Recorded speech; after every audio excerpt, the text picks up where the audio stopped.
Ladies and gentlemen, welcome into the Dunedin Promo X T20 Premier Grade Final here at the University of Otago Oval. We are bringing this to you live streamed in association with Allied Productions of the Otago Daily Times. As the teams make their way to the field, the CDK Hounds have won the toss and elected to bat first. The opening pair for CDK, Jordan Gain, is at the crease now, and it's finding out who his other partner at the other end is.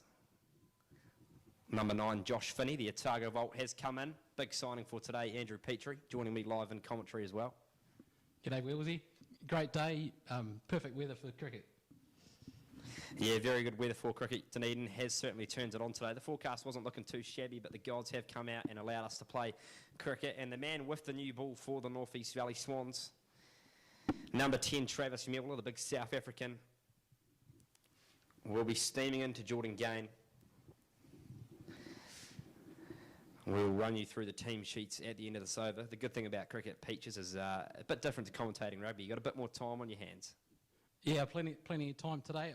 I guess we just have to make sure the game is going to get through before the expected rain turns up later this afternoon. So we're hoping for a full 20 overs for both sides and not needing to use Duckworth-Lewis today. Yes, correct. Wood has been touched, and I think we'll be good to go. Travis Mueller with the new ball for the North East Valley Swans, about to rip into Jordan Gain. Here we are, ladies and gentlemen, ball one. And immediately, Travis Mueller, first ball of the game. Jordan Gain's top middle pole has been sent away. The bails go flying. What a start for the North East Valley Swans. Peaches, you can't ask for much better of a start than that. Yeah, it's a great start for the Swans. They've had the last 5 games, they've won 5 in a row, so they're really on the roll. And they needed two great wins yesterday and a couple other results to go their way to make the final today. They've made that happen, and now today it's a perfect start for them.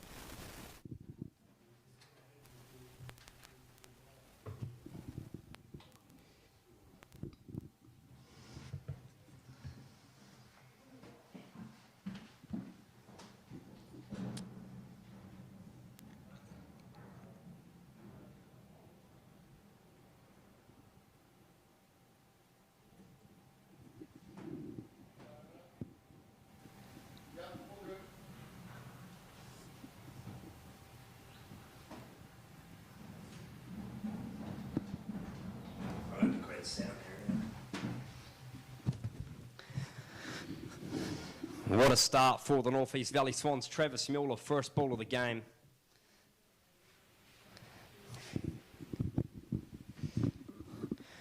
Fergus Ellis next to the crease for the Demon Dogs.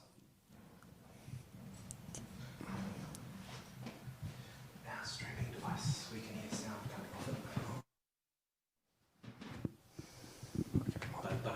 But you say that you can't. Might be mine. Because it's full volume, isn't it? Yeah.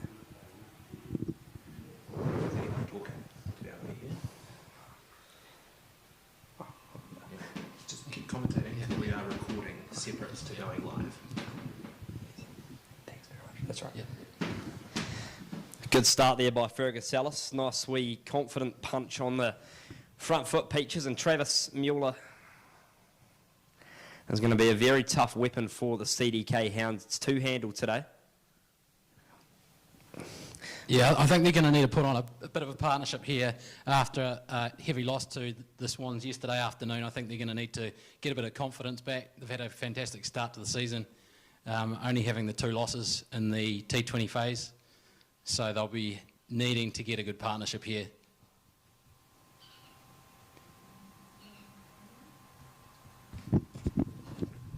As Finney just whips it off his pad into the mid-wicket region to pick up his first single of the game.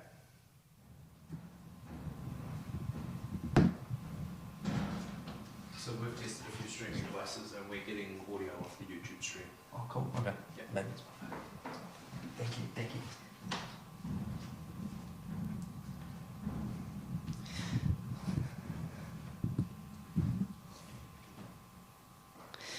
Mueller low full toss, just punched by Alice. Says thank you very much.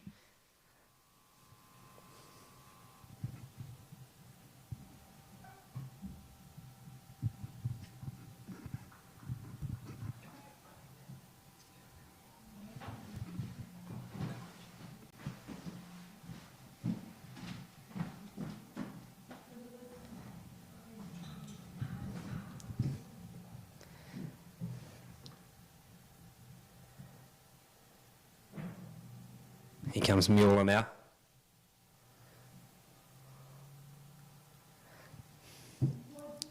Just straying down the leg side wide is the call from the umpire.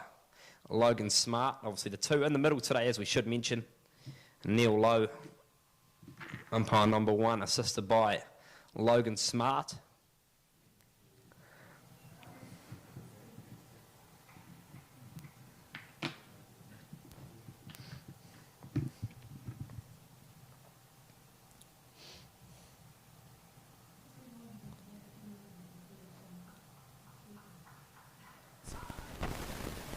Cricket being played out there.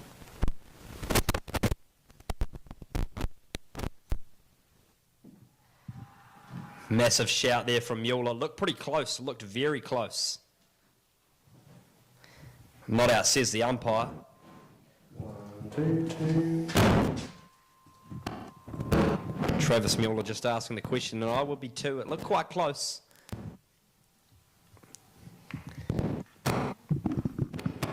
Don't know if you caught a glimpse of that, Peaches. Height might have been the only question there. Yeah, it's been a great start for the Swans here, applying plenty of pressure. And CD Kaika are really going to have to just make sure they don't lose another wicket here and get a few runs on the board before they try and open up. We've got some explosive talent in the lineup. Aggressive punch there by Finney. 2 complete the first over. Travis Mueller, great start for the Swans. CDK 4 for the loss of 1 wicket. Alice at the crease, 2 off 2. Finney, 1 off 2 deliveries.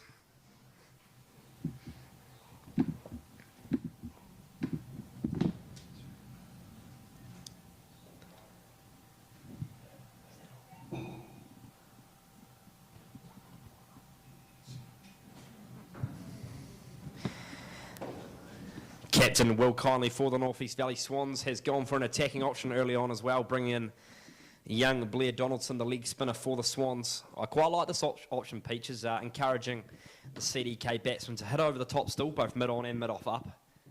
I like this thinking from Captain Will Kindly. Yeah, I think he'll be wanting to get the danger man Josh Finney out early. If they can get him out early, then it's going to really put some pressure on CD Kike, and then they'll really be in the box seat. But in saying that, if it doesn't go to plan, things could change quite quickly here.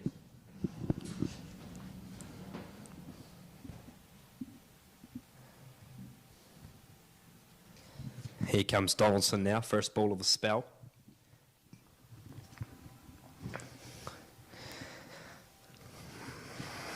Just cut off the back foot by Alice to the backward point region.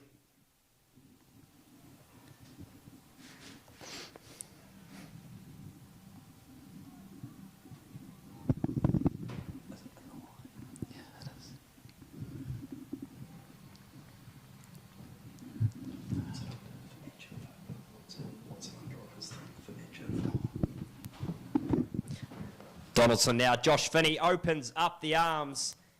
That is a massive maximum onto the ODT grandstand roof. The brick tiles have taken a punishing early on, and that is just what Josh Finney can do to you.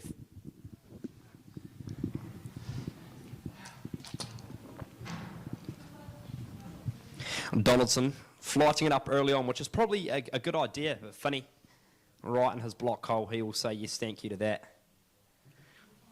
Lovely shot there by Josh Finney.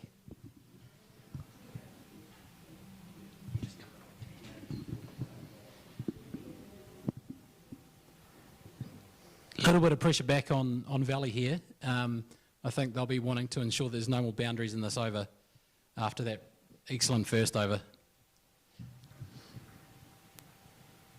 But at the same time, if they can Josh Finney hitting here out towards that boundary, bringing the fielder into play.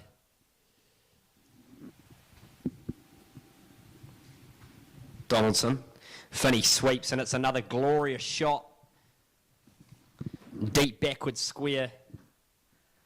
Lovely timing by Josh Finney. Got into the sweep position early and just flicked it over the head of number 10, Travis Mueller. Good confident start here by Josh Finney. Played really well for Otago A here on this exact pitch over the last couple of days. He got 70-something off about 30 rocks, Peaches, so he's in decent nick, Josh Finney. And that's what they'll be needing today, needing a few runs. They had Nathan Smith yesterday, who provided some handy runs in the first game. And just like that, he goes again and smacks Blair Donaldson right back over the top of his head, down to the siding screens for a Yes Bank maximum. Yes Bank isn't the sponsor, that's the IPL, but I do like saying that, Peaches. That's my one word for the day. Josh Finney, 3 boundaries in a row. The pressure back on Donaldson here to recuperate things.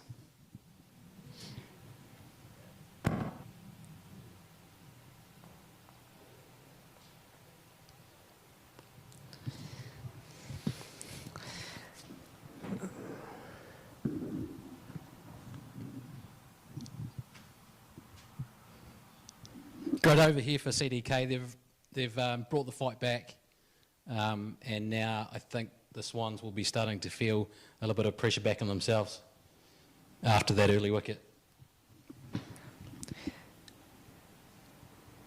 Donaldson now to Ellis. Ellis thick outside edge, racing down to the final boundary. Will it go all the way? Just stopped there. Magnificent fielding there in the deep. Number 6 for the Swans, Nick Brosnahan. Got his skates on and just saved what looked to be a likely boundary there, but great over there from CDK, just relieving that early wicket pressure. 25 for 1. I think CDK here will be probably looking for a total of around 180 to 200. Had a few good scores in recent times, and it's a pretty good wicket. Has been used a fair amount recently, but they'll be looking to get a big score on this to put some pressure on the opposition.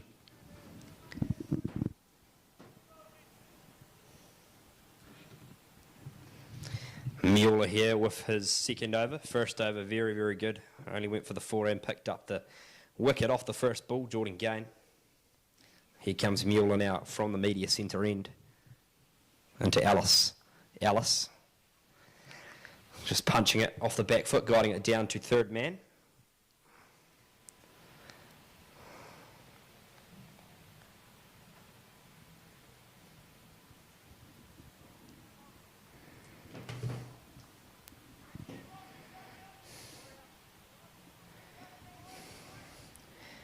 I guess from CDK's point of view, Peaches, you really want to, I guess, not see out Mueller's over. You want to be positive. You want to attack and try looking for nudge 1s and 2s, but you don't want to be overly aggressive to him, as he is their strike bowler.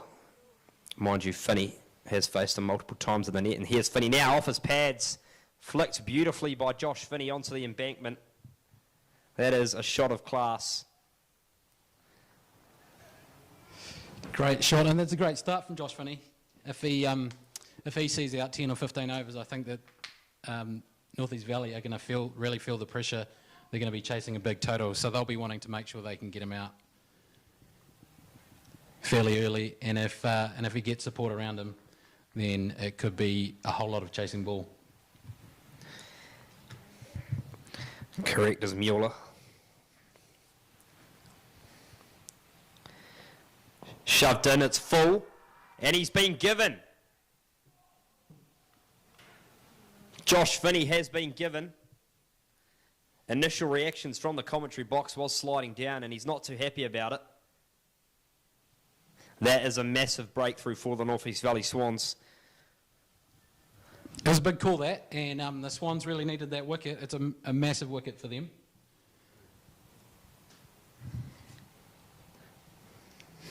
As I was saying, Peach's initial reaction from me up here was that it was going a down leg, but umpire Logan Smart thought otherwise, and Josh Finney unfortunately has to make his way back to the pavilion. I'd probably have to agree with you there, Wills. I'd need to see the replay, but my initial response was the same as well. But we're not paid to be out in the middle.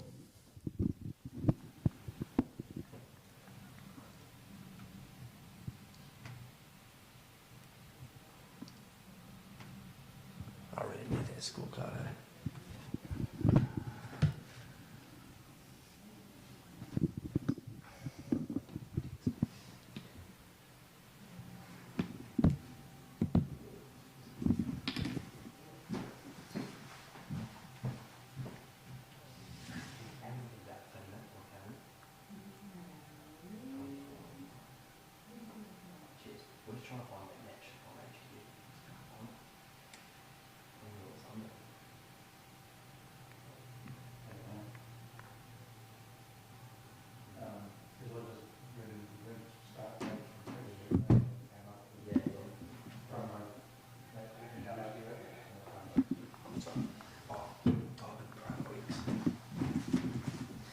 Josh Finney departs, 24 off 9 deliveries. And a very entertaining 9 deliveries it was. Next to the crease for CDK, Max Chu, wicketkeeper batsman, very talented young up-and-coming player, contracted to the Otago Volts, also scored 50 in the recent Otago A versus Canterbury Country fixture here on this exact oval. Yesterday it was, so he's also seeing them relatively well as Mueller gets ready to rip into Chu.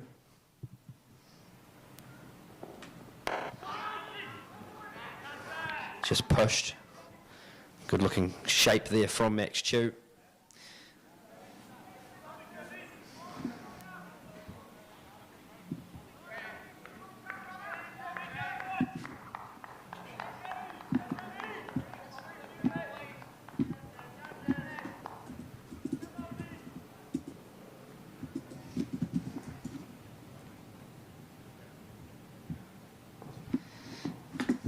Mueller to Chu. Short delivery, Chu just ducks away.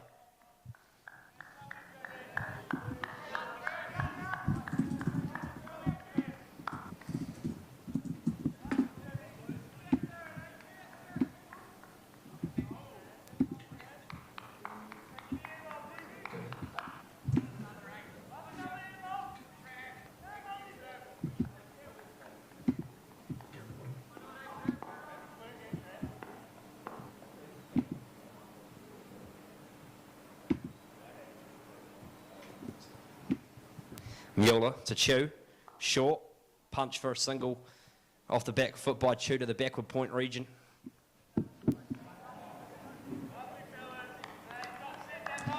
Another great over there from Travis Mueller, definitely picking up the chocolates for the North East Valley Swans early on.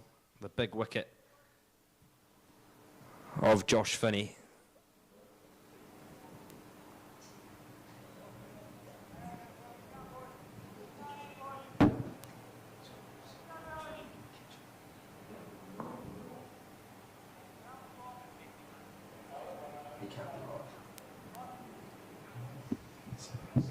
CDK 33 for 2 after 3 overs. And we will see a change in the bowling attack for North East Valley.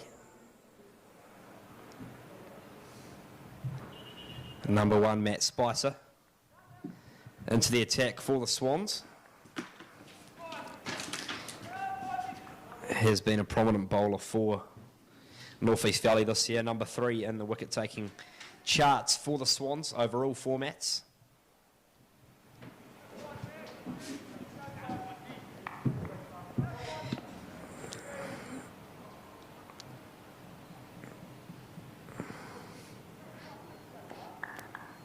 As Chu takes stance, here comes Spicer. Driven. Down to mid-off for a single.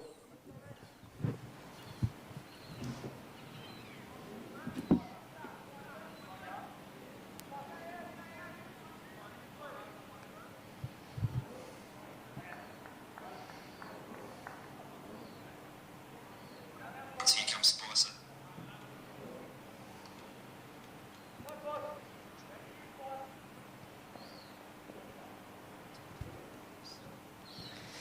Spicer to Ellis now. In two minds a bit, Fergus Ellis there, well bowled there by Spicer.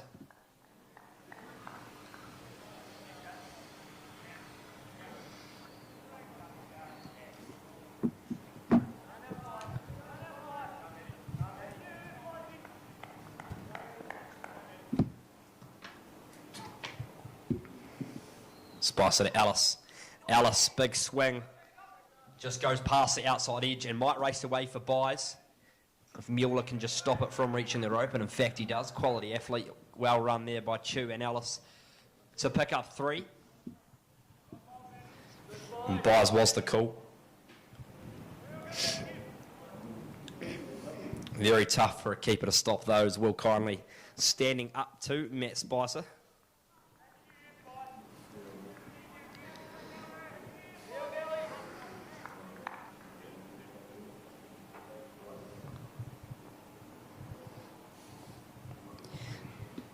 Spicer to Chew. Full York delivery, didn't give Chew much room to get under it and try squeezing for a 1 or a 2.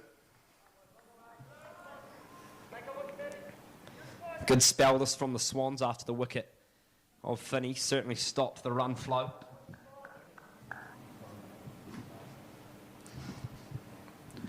It's Chew now.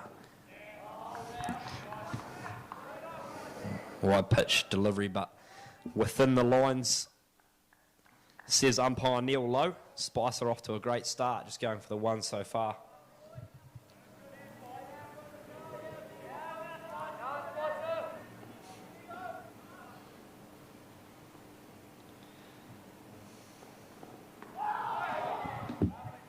Lovely over this from Matt Spicer. Certainly showing why he's quite high up in the wicket-taking rankings in the Dunedin Premier Grade competition.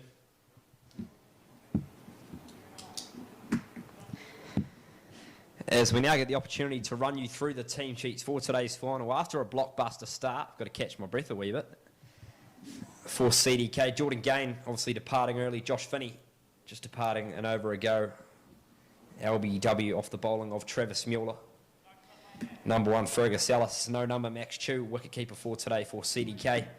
Jack Pride, no number for him. 15, and captain of CDK, Jeremy Smith. Number 8, Richard Sillers. Number 7, Angus Bogle. 66, Vinay Chandrappa. Number 20, Paddy Arnold. Number 4, Kurt Johnston. And 12th man for CDK, Josh Bates. Into bowl now for the North East Valley Swans. Another vault you can call upon. Jared Mackay. Here he comes in now to Fergus Ellis. Ellis looks to be aggressive early on, shows intent. Just splicing that one off the toe.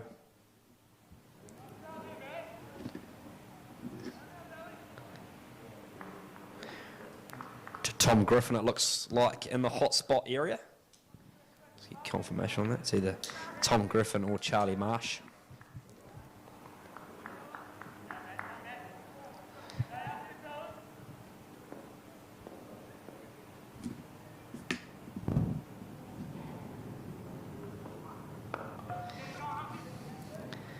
Ellis just rotates the strike off the back foot.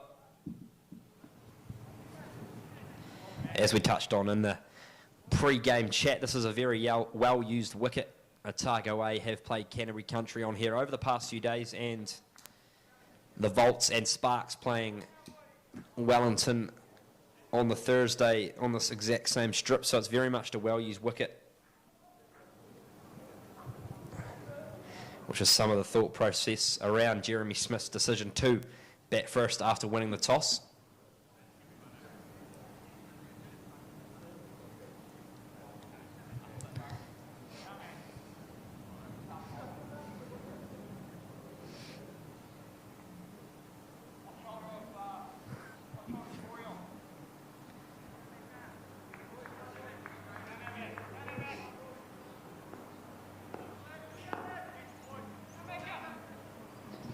Here comes Mackay now into Chew.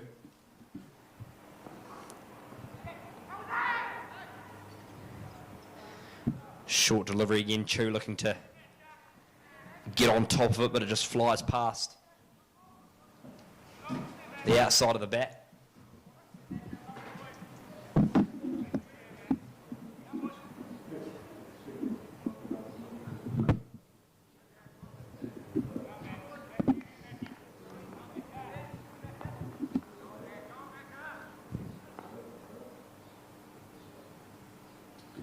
Here's Mackay now into Chew. Short again, Chew. Gets a hold of it, but straight into the hands of Tom Griffin off the bounce.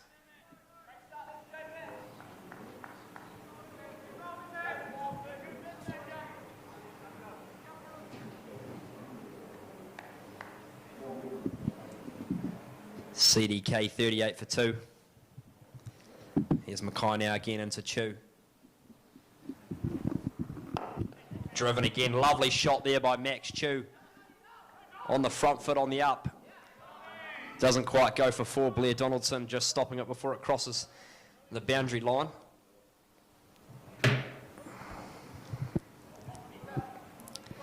And those runs certainly matter. We've already seen a number of boundaries saved by some last grasp efforts. Are very important in T20, Peaches.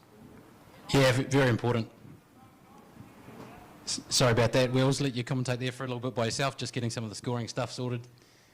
No worries, and Peaches. I think we're just about back on track. There we are as Mackay into Chew now. Giving Chew a bit of width, but his foot was planted as that completes the 4th over here. The 5th over here at the University of Otago Oval. Carisbrook Dunedin 40 for the loss of 2 wickets. Chew at the crease, 4 off 11 deliveries. Fergus Ellis 8 off 9. If you were just joining us on the ODT live stream, Jordan Gain departed first ball of the match, courtesy of a Travis Mueller-Jaffa. At the top of middle stump, it was certainly a great start for the Swans. Josh Finney was looking in devastating form. 24 off 9 deliveries, dismissed. LBW to Travis Mueller. I think the game's looking evenly poised here at the moment. 8 runs and over. CD Kike came back into the game, and then that wicket of Josh Finney has put the Swans in a good position again. Here comes Spicer now into Ellis, straying down the leg side, looking to go for 1, but Ellis sends Chew back to his crease. I think Spicer today, Peaches, will be quite an important bowler for the Swans. He's obviously not a rapid bowler, but he's quite accurate, and I think this pitch might just hold up a bit. Maybe his variations could get a bit of production from that. Yeah. I'll get your thoughts after this ball as here comes Spicer. Yeah, Matt was pretty pivotal in yesterday's victory. North East Valley batting first in their early game only got 111, and they're able to defend that. And I think Matt bowled almost 3.5 overs and then took 3 for 7. So that put a lot of pressure on the opposition, and that, for them to defend that total really enabled them to get into this game. Spicer to Ellis. Ellis driving, looking to pinch the single, and they do so.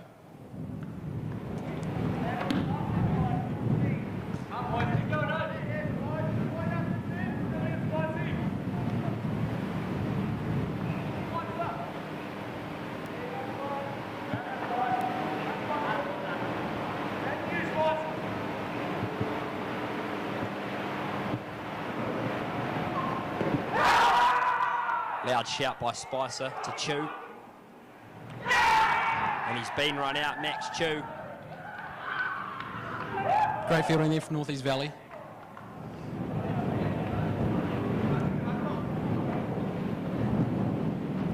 That is huge for the North East Valley Swans. They'd gone up for the LB shout initially. Chew wanted to pinch the single, but Ellis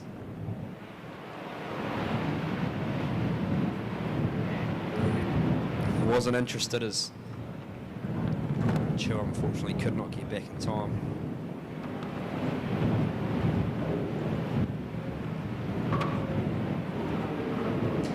Next to the crease for CDK, wearing no number on the back of his shirt, Jack Pride.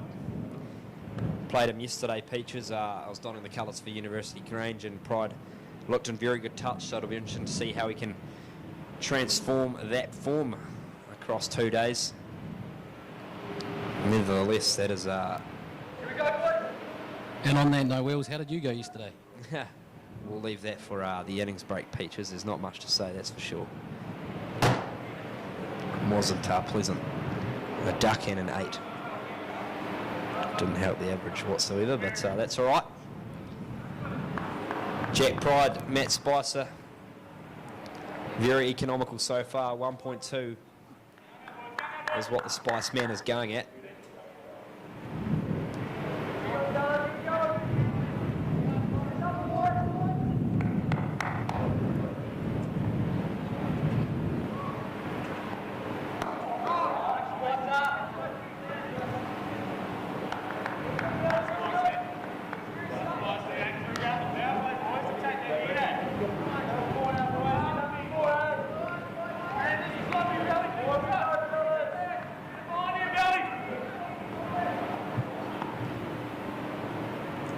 Here comes Spicer into Jack Pride.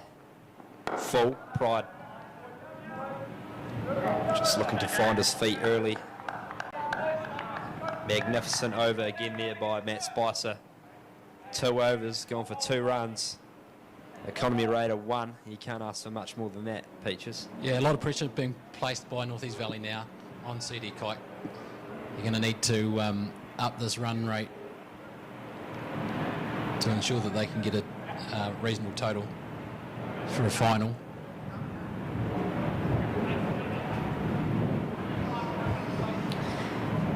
Yeah, if you can create pressure in T20 cricket, it can certainly go a long way. And the North East Valley Swans are certainly mounting some on CDK here.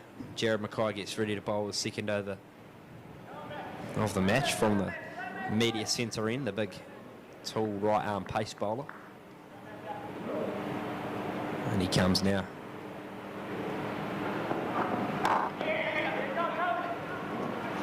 Ellis off the back foot, working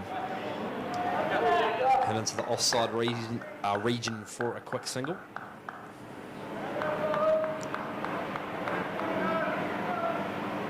So outside of the power play now, Willsy, so the spaces in the outfield, or spaces in the infield will be there a little bit more. So it's an opportunity for them to start knocking the ball around, rotating the strike, and then hopefully for CDK they can start to find a few more boundaries. Yeah, exactly. I think these two certainly need to... This is a key partnership for CDK. Pride very handy with the bat at the best of times. Ellis, as we know, a good player. Here comes Mackay to Pride short. And Pride just guides it above the eye line down to deep fine leg for a single.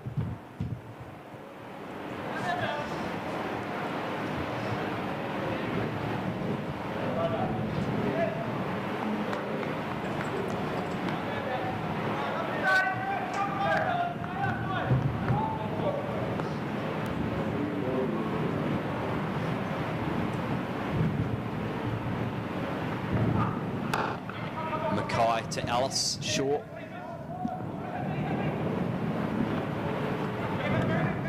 Hooked into the onside for a well-run 2 there.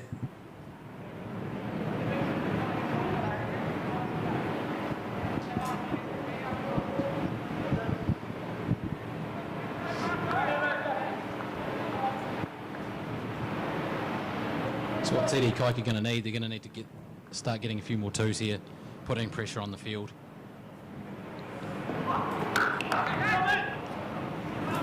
Aggressive from Ellis. Yeah, you're right there. Peaches, certainly 2s will be key, but I guess there hasn't been a boundary in quite a long time for CDK. I think since the departure of Josh Finney, the boundaries have certainly dried up, courtesy of the bowling of Matt Spicer and Jared Mackay. As Mackay comes into Ellis on his pad, and Ellis just whips him for a single. Yeah, as I said, Peaches certainly have stopped the stem of boundaries here at University of Otago Oval. And I think the Swans will know that they're on a bit of a roll at the moment, I guess, in terms of those 5 games. Some pressure early on. If you take out that one over from Josh Finney, they're on top here, and they just need to ensure that they can continue to strangle CD Kike, because really anything under 160 might not be enough on a strip like this. Mackay to Pride, big shout. Looked a bit high from here. Yeah. Umpire Logan Smart thought the same thing, and that brings to an end 7 overs gone here at the University of Otago Oval. CDK 46 for 3. Alice 13 off 16 deliveries, going to be key for CDK here. Needs to just hang in there. Jack Pride 1 off 4.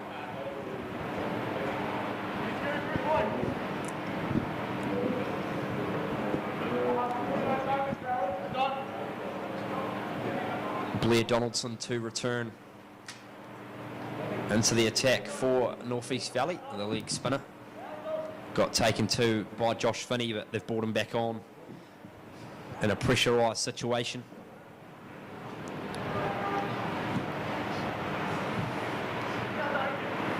Alice to take strike. That is high. I don't think he's got enough of it. Fergus Ellis tracking back, and the catch is taken. That is a massive wicket again for the North East Valley Swans. Pretty difficult catch, and I think that was swirling a little bit. So big wicket for North East Valley. Massive, and I think it was Jared Mackay who took the catch as well. Deep mid on.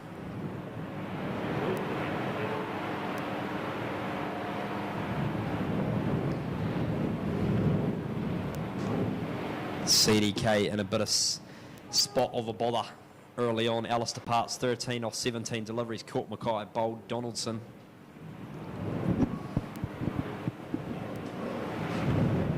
Definitely in a bit of trouble now. I think they're going to need to re-establish a partnership here and bat for a few overs, but they can't afford to have less than 6 runs and over here. They need to keep going.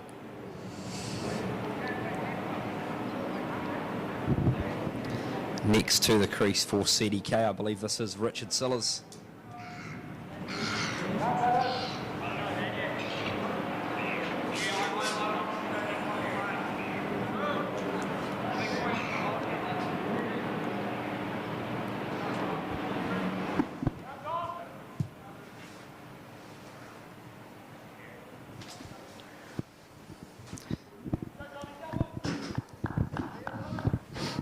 Confirmation, Sillers next in for CDK. Donaldson ready to bowl to Pride.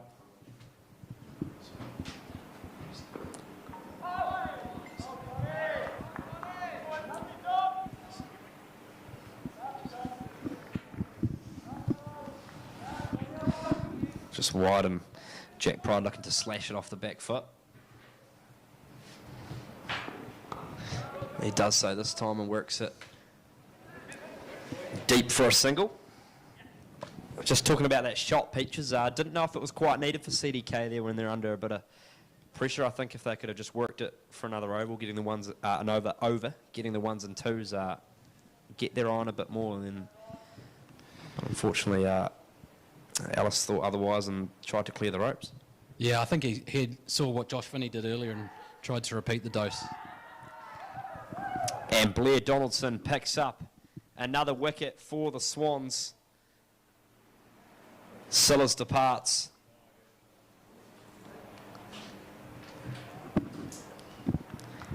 CDK are in absolute all sorts of trouble here at the University of Otago Oval.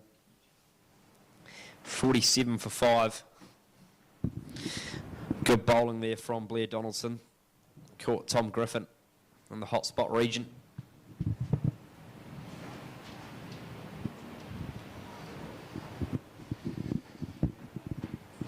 Lovely flight there from Donaldson, wasn't it? Peaches just getting Sillas to drive it on the up, but unfortunately for Sillies, he found the hands of Tom Griffin. Yeah, I think they're under real pressure now. It will be a matter of making sure that they firstly bat the overs out and hopefully build a competitive total.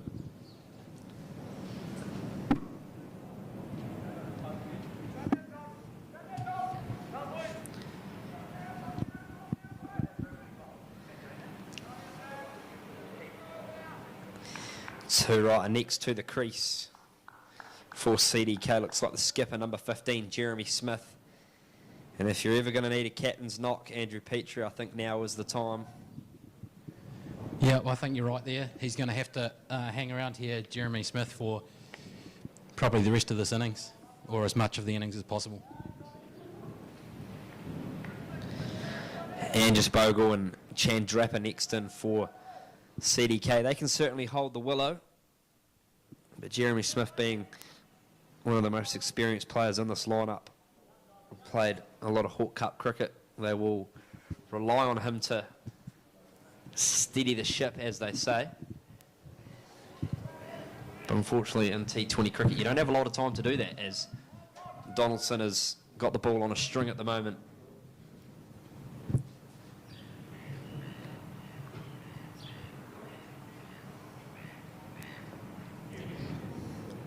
It's a Smith now.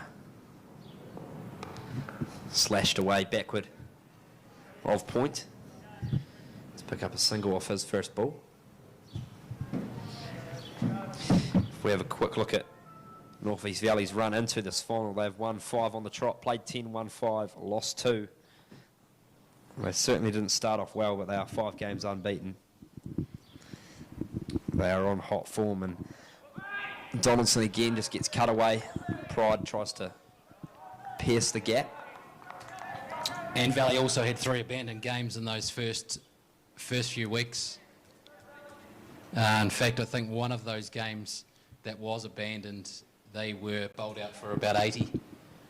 So that probably has helped them get the points they needed to get through to this final. 48 for 5, as you see there on your screens. Yeah, certainly the unlikeliest, I guess, of teams. If you'd asked us about a month ago who would make the final, we certainly wouldn't be saying the Swans, but they've come right at the right time, and they have put themselves a place today in the Promo X final as we get a look around Dunedin at the moment. Lovely day. Blue skies, a few clouds around, the sun just peeking in. Not too hot, Peaches. We've got a good wee spot up here in the box. Yeah, we've had some great weather recently, so it's actually nice to be inside for a little bit. Very nice as Jared Mackay returns to the attack for the Swans. Very economical thus far. Mackay to Jeremy Smith. Off the back foot.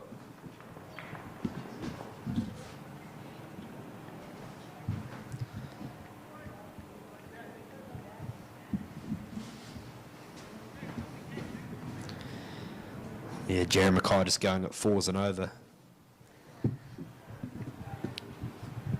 which is outstanding in T20 cricket. Spicer, as we touched on, economy rate of 1. His 2 overs have only gone for 2. CDK really struggled to get him away as Mackay comes into Pride now. Almost sneaking through the defence of Jack Pride there. Almost at the halfway point, Wheels. 49 for 5. What do you think they're going to look at here? I think they'll be targeting about 120 or 120 now, I think, for CDK. If this partnership's key, as I said, the captain, Jeremy Smith, Pride at the crease. They really have to, I guess, reconsolidate things, but they don't have a lot of time to do so. But just looking to play positive along the ground as Mackay comes into Pride. I guess those sort of balls, as we just saw them from Mackay, you want to be trying to push for into the gaps for 1s, Peaches, just rotating the strike, giving Smith and Pride himself just a few more balls to feel comfortable at the crease. I think the saviour here for CDK is Lou Johnston's not playing after he belted 149 off 66 balls against them yesterday. Yeah, they're very lucky he's on Volk's duty as Mackay comes into Pride. We might see the first boundary in a long time, and we certainly have. Great shot there by Jack Pride.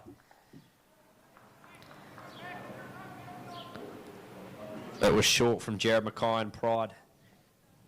Saw it nice and early, got on top of it, and pulled him to deep square. And the fielder out there on the boundary just couldn't quite get around. It looks like Corey Perrott.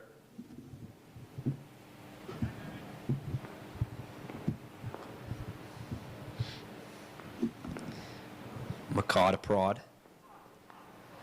Again, sneaks it through, just squirts it. French cut for one, Jack Pride down to the deep fine leg boundary. Peach, as we saw before this game today, the third grade teams had the opportunity to play on this oval. Talk to me about that. It would have been a pretty cool experience for some of those more seasoned players. Yeah, I think it was a pretty cool experience for them. They got here though, and it was a little bit wet. I think there were some concerns that they might not have got the game in, but it was a pretty exciting time for all of those players. University Grange batted first, and we'll come back to that in a moment. Mackay. Cut well by Jeremy Smith. That's a very lovely shot by Jeremy Smith. And races away to the deep backward point boundary for four. And get over this for this EDK. Yeah, it was a much needed over. Yeah, so just going back to the third grade game this morning, so University Grange batted first and they looked in a world of trouble at around about 15 for 5. And they managed to get through to 66, which you wouldn't think would be that competitive in a game of T20. One of the standout bowlers for the CD Jackals got a 5-wicket bag, and University Grange defending that, one of their players got a hat-trick, so that was pretty good to get a hat-trick on University Oval for a third grade player. Yeah, correct. Not many people can say they've got a hat-trick on the oval. As Donaldson bowls to Pride. Pride just squirts him down on the ground for a single.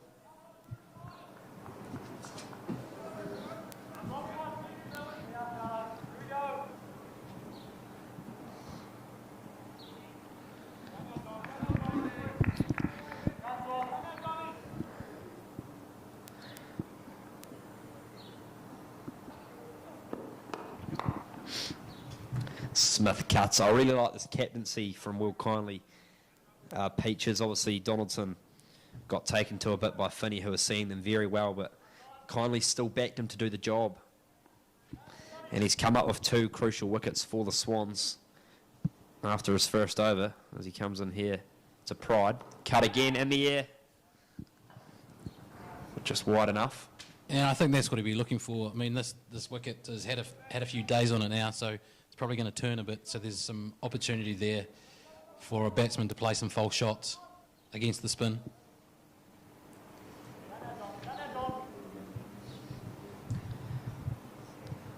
Apologies, that was Hayden Johnson on the deep boundary throwing that in before. Here comes Donaldson now to Jeremy Smith. Cut again. And that one just pierces through the hands of Nick Brosnahan in the wide brim hat. Travis Mueller goes back to clean up the scraps.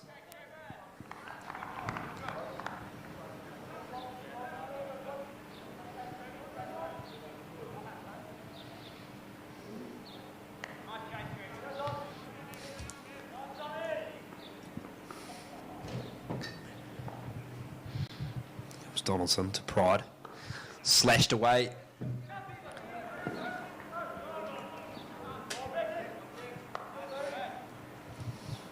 Sharp work in the deep there by Hayden Johnson.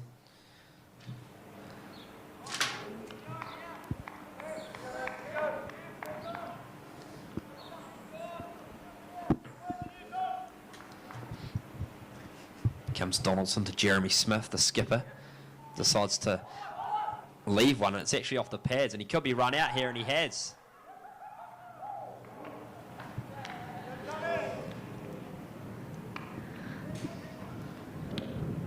Didn't expect that, Andrew Petrie. Yeah, the old saying, you never run on a misfield, and I think there was a little bit of that. The keeper couldn't gather it cleanly, but it ended up being a run out. Yeah, just what CDK did not need. That was looking to be a crucial partnership for them.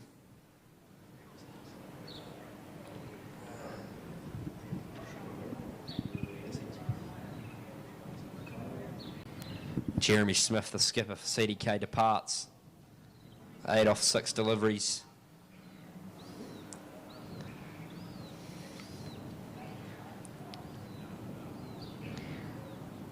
Just confirming the next batsman to the crease, looks like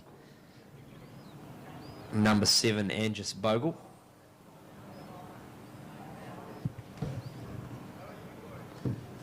Hunter Kindly into the attack now for the North East Valley Swans. The off spinner. 3rd top run scorer for the Swans and also the 9th top wicket taker in the T20 competition this year. So he's having a decent season for the Swans.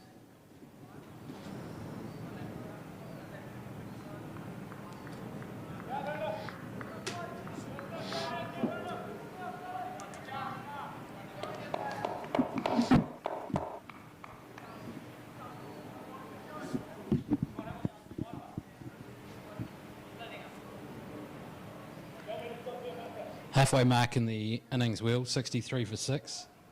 I think CD Kite now, anything above 120 is going to be a minimum in a game like this. Yeah, big time as Kindly comes into Bogle.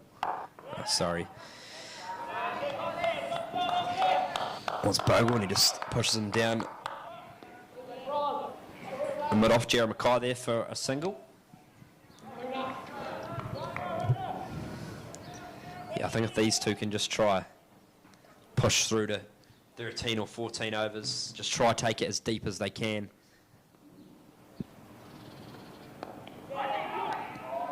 Pride's faced Hunter Kindly many a times, obviously the two playing first 11 cricket together at school, so Pride might look to potentially be a bit more positive as Kindly comes into Pride now.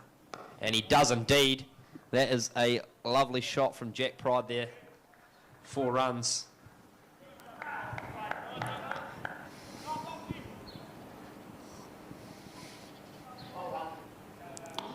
Lovely slog sweep there from Pride. It was a good shot and much needed for CD Kite. Kindly to Pride off the back foot this time, punching it.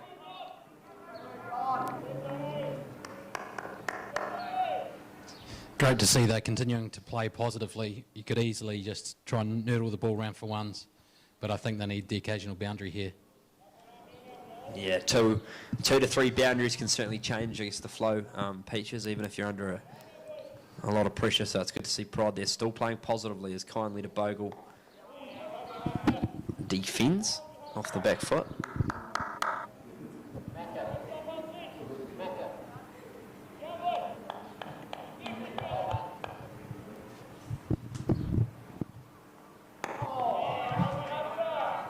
Lovely bowling there from Hunter Kindly. 2 dots to finish his first over, going for 6.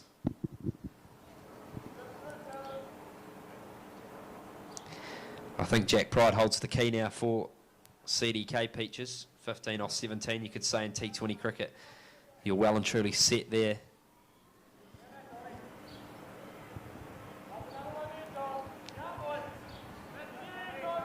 Yeah, I think he has to stay for as long as he can in this innings.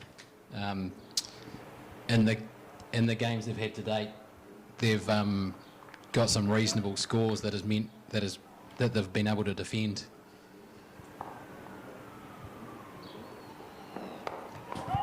Pride drives.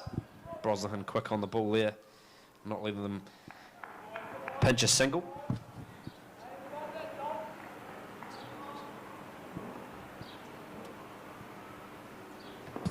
Donaldson, lovely delivery there. Well pitched, well flighted. Donaldson to bowl the last over of his spell here, gone for 28 for 2 so far. And most of those were taken off in one over by Josh Finney. He's certainly pulled the strings back a bit as Pride cuts past Nick Brosnahan, and it beats Mueller as well. They'll look to run 2, but that's great fielding there.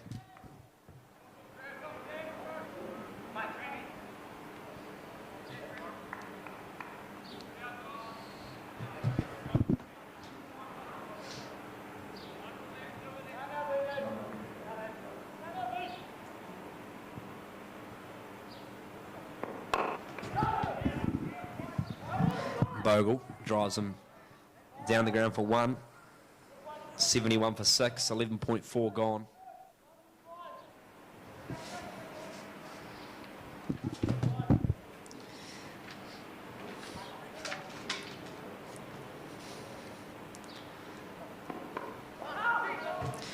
As we touched on before, what's going to be enough? Peaches are CDK have certainly been the best bowling side in the competition this year. Jeremy Smith and Richard Sillars, number 1 and 2 in the leading wicket takers, having great seasons. And then you've got the likes of Paddy Arnold and Josh Finney. Pride as well with his off spinners. So I think 120, it's obviously not going to be enough, but I think it's certainly enough to play with. Great spell there from Blair Donaldson. As Petrie touched on before, got taken to by Josh Finney, but he pulled the ropes right back. 4 overs, 30 runs, 2 wickets.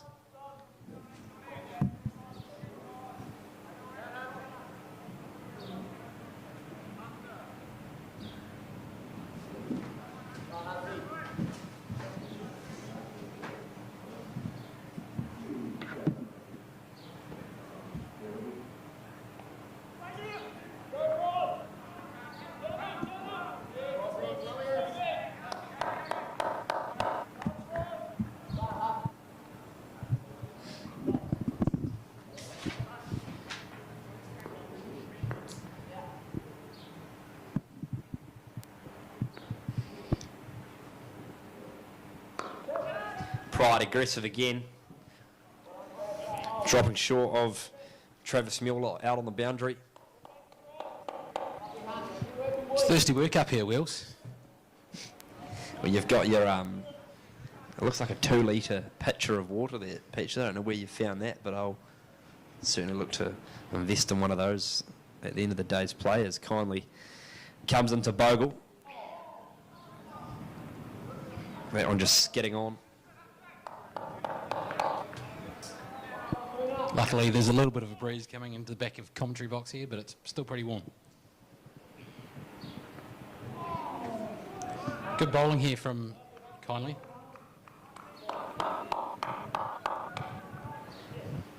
Yeah, Kindly just continuing to build pressure.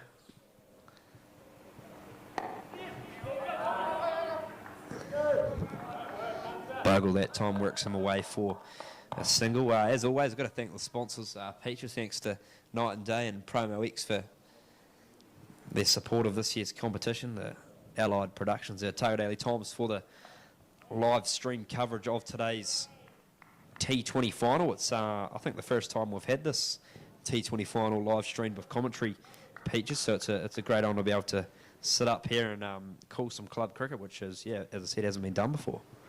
Yeah, it's a great opportunity to get some games live streamed. Along with the commentary, we've been trying to get the live streaming of games in recent weeks. Had a few technological issues, but we're getting there, and hopefully we'll continue to have more games streamed, but it's great to have the final stream with the commentary as well. Too right, as we see Corey Perrott come into the attack for the Swans now. Also a very challenging bowler at the best of times, number 7th on the wicket-taking charts. Plays a lot of indoor cricket, has represented New Zealand in indoor cricket, and he's very good with his variations. Knowing that because I have faced him myself, and he bowls a very nice off-cutter as well, and I think that could come into play for him today on this used pitch as Perrott comes in to Pride, who just works him off his pads to Hunter Kindly, who's in the hot spot region.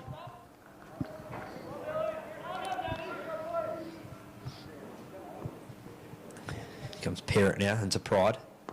It's gone a bit short again, but that one looked a bit slower. I think the changes of pace also could be key today for Perrott. And I think he's looking to cramp him up a little bit here, not give him too much room.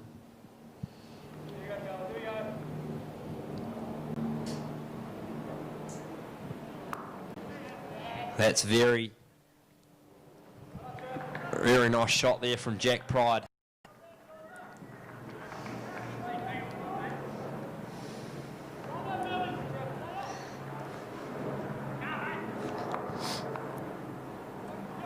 Just snuck through Travis Mueller there. Deep fine. Pride now moving to 22 off 27 deliveries.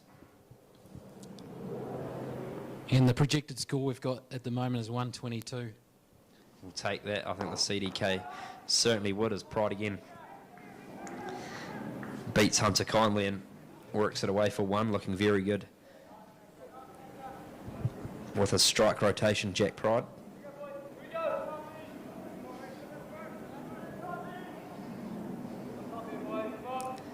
Here comes Parrott into Angus Bogle now. That looks close. Neil Lowe says yes. Corey Parrott picks up the 7th wicket for the Swans. CDK 80 for 7. Bogle didn't look too happy. Looks of us as if he got something on it.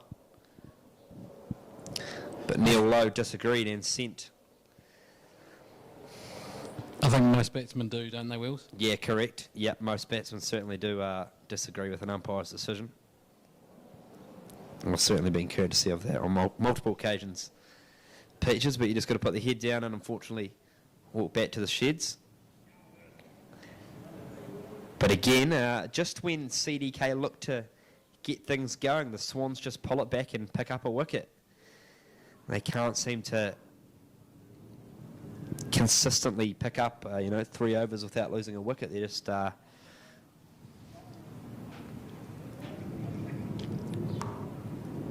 unfortunately falling at the wrong time, Peaches.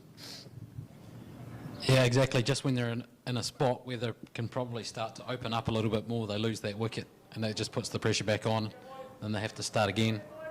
But they're getting to that time of the innings where they don't have time to start. They're going to have to start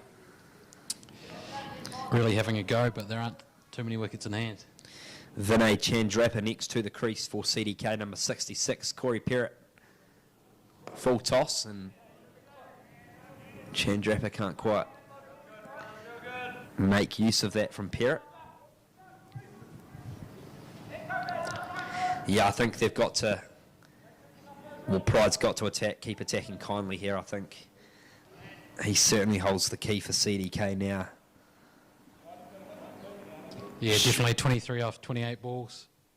He's going to need to go out at least a run a ball for the remaining overs.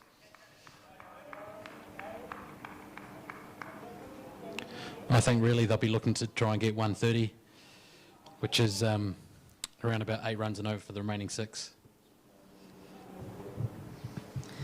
Yeah, agreed there as kindly comes into Pride now. Pride again punches off the back foot to backward point. Blair Donaldson fielding there on the ropes.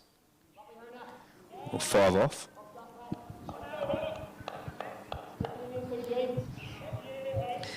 Vinay Chandrappa, he's actually played most of his cricket for the second grade team. Carisbrook, Dunedin, Kaikorai, I've played him multiple occasions. He's a very handy player, so he can hold the bat and he can bowl quite well. So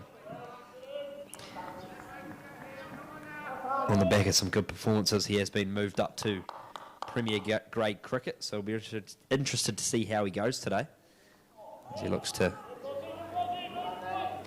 angle the bat and work it down to short third for a single, but can't quite squeeze it. Steve Hepburn from the ODT also up here. Welcome in, Steve. Just from a distance. As they pick up a single, Chandrappa gets off strike, returns it to the man who's seeing them well, Jack Pride.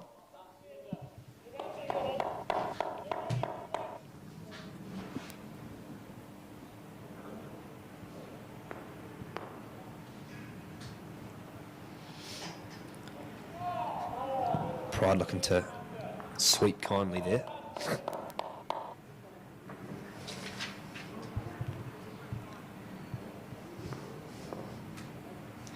Kindly to Pride. Flights it up. Can't quite get it past Griffin there. Good over there for North East Valley. I think going into this game, if you told them after 15 overs that have the opposition at 82 for 7, they'd take that. Yeah, you certainly would. And in any game of T20 cricket, 82 for 7 is very strong. position for the bowling team to be in. 5 overs to go now. Jack Pride, as I touched on before, holds the key if they are to get anywhere near 120, which I think is probably the target for CDK. This partnership between Chandrappa and Pride. Crucial, as here comes Parrott into Chandrappa.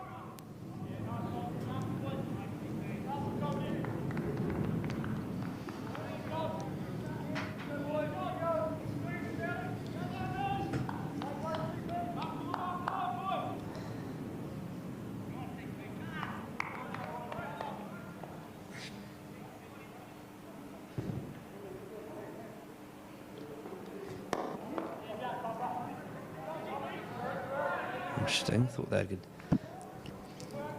pick up a single there, get Pride on strike, Peaches, but Yeah, I thought that too. it looks pretty easy from up here in the box. Easier said than done, that's for sure. Parrott to Vinay. Aggressive shot, well timed and well struck, and he picks up the single this time to get Pride back on strike. So tell me, Peaches, what does the winner get today? What's on offer for first place? So first place today gets a cheque for $500 that we've got made up. They'll get that presented today. So bit of cash for the winning club. Yeah, nice.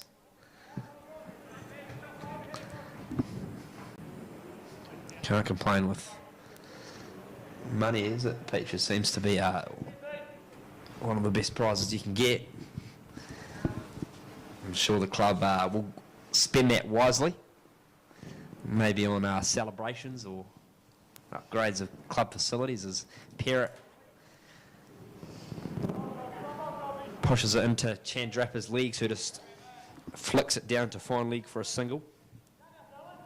Yeah, we hope they spend it wisely to keep the club sustainable. Correct, yes. No, have you put a wee note with that cheque as well, what it's meant to be spent on?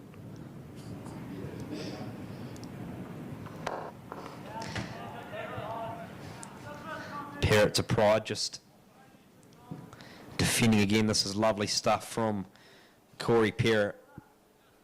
He's only gone for 8 off his 2 overs, economy rate of 4. All the bowlers for the Swans today have been on song. So we look through some of the stats now, reading them out. Travis Mueller, 2 overs, 12 runs, 2 wickets, and he will come back into the attack now. Blair Donaldson, 4 overs, 30 for 2 wickets. As we said, Josh Finney took most of those. Matt Spicer, been the most economical, 2 overs for 2 runs. Jared Mackay bowled us 3, gone for 18 runs. Hunter Kindly, 2 overs for 10, and Corey Parrott, as we've just seen, the 1 over for, the 2 overs for 8 runs. Wills, I think Valley here will be keen to try and utilise Travis Muller to, if he can get a wicket in this over and really put some pressure on, then they may be able to get them out for 100. That's all they'll be aiming for here. Well, yeah, Mueller has been brought back on to try and clean up the rest of the tail for CDK, and he's certainly got the Swans off to the best possible start, picking up Jordan Gain in the first ball of the match, followed by Finney, which was a crucial wicket. Here's Mueller to Chandrappa. Low full toss, and Chandrappa gets it over the top of Jared Mackay's head and picks up a much-needed boundary. Got to make use of those, and Chandrappa did on that occasion, Peaches. He sure did, and he'll be getting confidence from that and hoping that he can get another 1 or 2 in the next over or so. 89 for 7 is Mueller. He'll be angry after that when he comes in, the big South African. And wide. Strays down leg side, and they pick up a bye as well. Wide should be the call from umpire Logan Smart, and it is.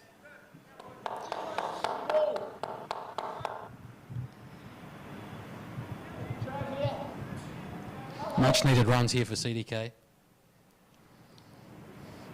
Yeah, all of a sudden that 100-run marks are very much achievable in the space of 2 balls, as we've seen. We've completely changed. Cricket can do that, Tears. Mueller.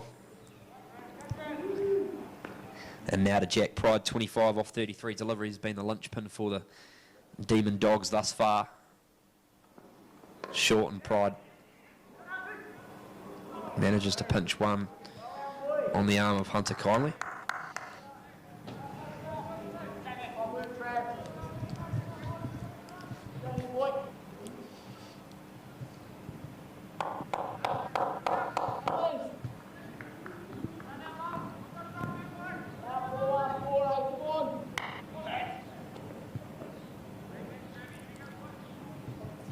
Here comes Mueller into Vinay Chandrappa. Short, pulled, high, long. Don't think it'll carry.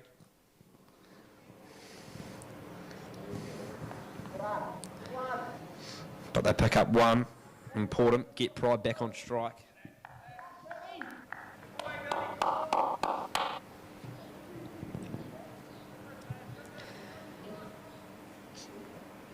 Minimum run a ball here, I think, Willsey.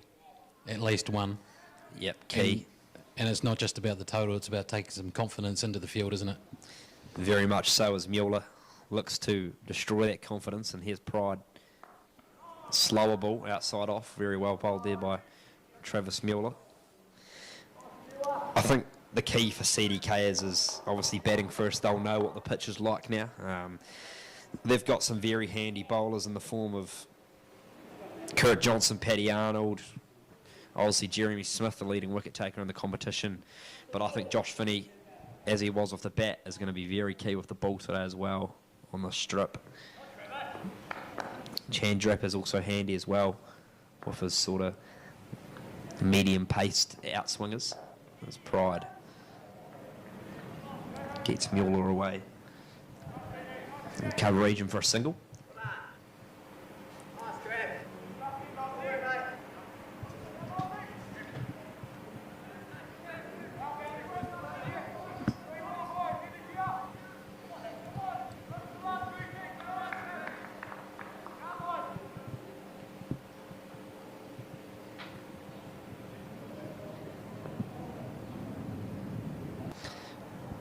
Driven on the up, straight to the hands of Jared Mackay.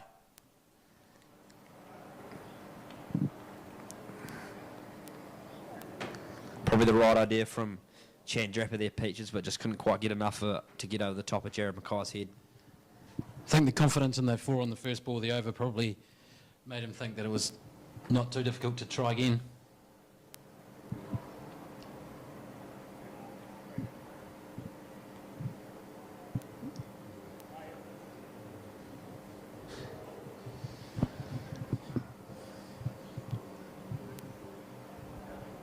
Key now is going to be to bat out these remaining overs.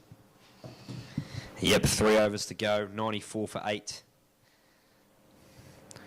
Next to the crease for CDK, I believe it's, let's see, the Paddy Arnold or Kurt Johnston, one of the two, so we'll just get sighting of the number.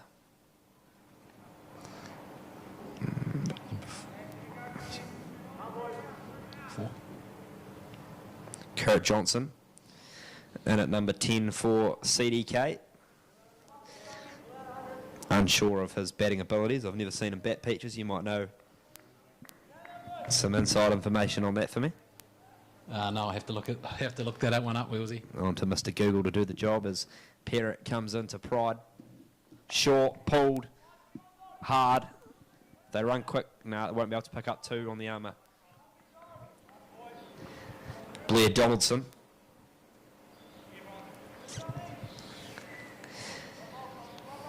I think Kurt's job here is just to get Jack Pride back on strike. You don't want to be taking up two or three dots. You need to just nudge it for one and get Pride on, and he does just that. Good batting there from Johnson.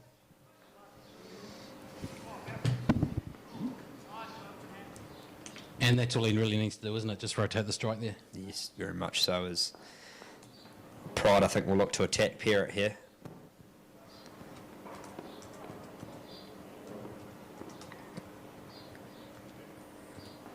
And he does just so. Don't think he's got enough of it, Jack Pride, and it is a wicket.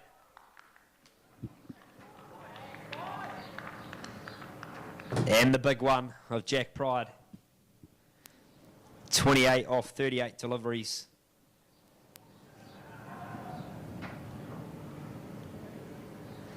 Good catch there in the deep. Looks like Spicer has taken it on the ropes, and Pride departs. The shining lone light of the Demon Dogs. Batting innings. Right idea from Pride, but just couldn't quite get enough elevation, Peaches. No, he couldn't once again. Hit the ball in the air. And unfortunately, CDK have lost another wicket. Next to the crease for CDK, number 20, Paddy Arnold. We're going to need some classic tail enders innings right here, and they've got 2.5 overs to do so, so plenty of time for these two to provide a few fireworks. Let's see what they can do as Parrott gets ready to bowl to Johnston, who looks like he's holding a Brendan McCullum Vermeer bat, so never fear the air is the motto and on those bats, Peaches, so I'd love to see what Johnston does. Well, if he's half as good as Brendan McCullum, then it could be a good and interesting few balls. Yeah, for sure. Certainly wish I was half as good as a B-Mac, but it's not the case. Parrott comes into Johnston.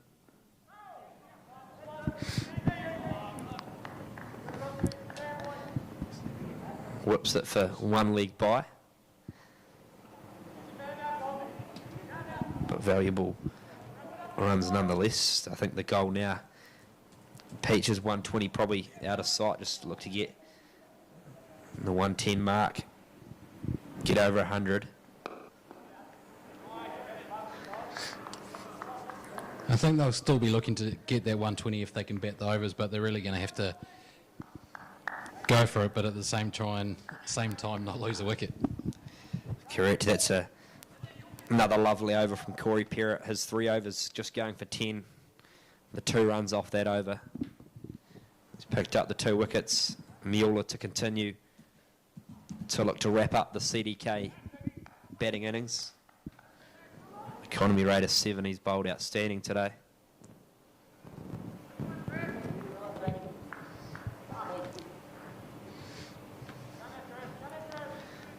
He bowls to Kurt Johnston. Here's Mueller.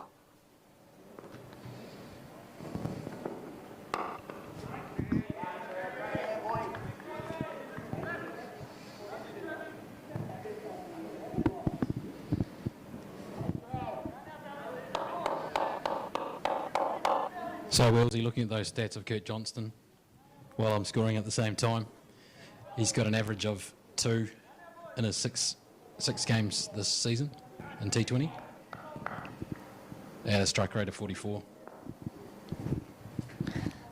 Batting for the average here, Kurt Johnston, as I'd say. Here's Parrott off the pads. Nice stuff there by Johnson. Gets Paddy Arnold back on strike. Can imagine Paddy Arnold could probably hit a big ball. He's got some pretty long levers on him, so let's see if he can open up shop.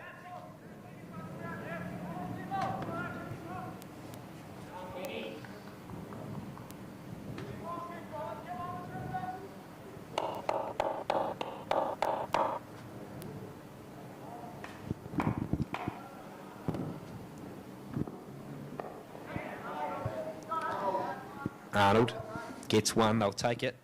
Moves on to 99. Triple digits, getting close, Peaches.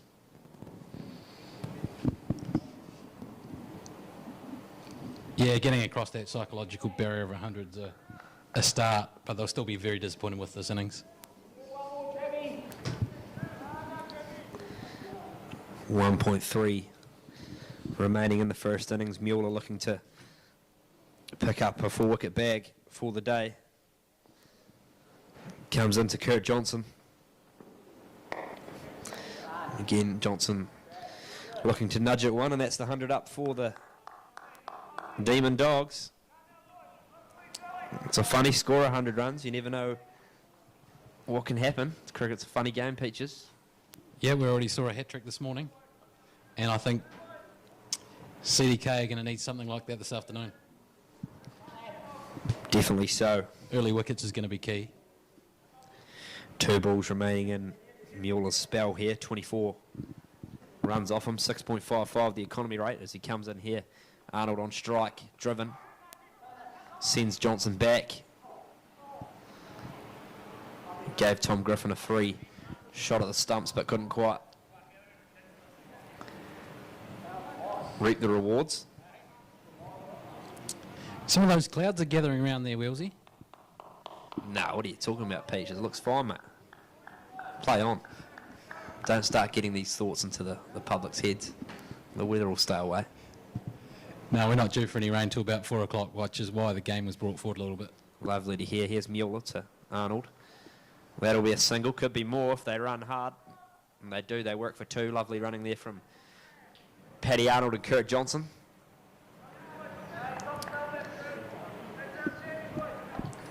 Final over of this match. Corey Perrott, I presume, will bowl it. Travis Mueller finishes with 4 overs, 26 runs, 3 wickets. Lovely day at the office for the Otago Vault.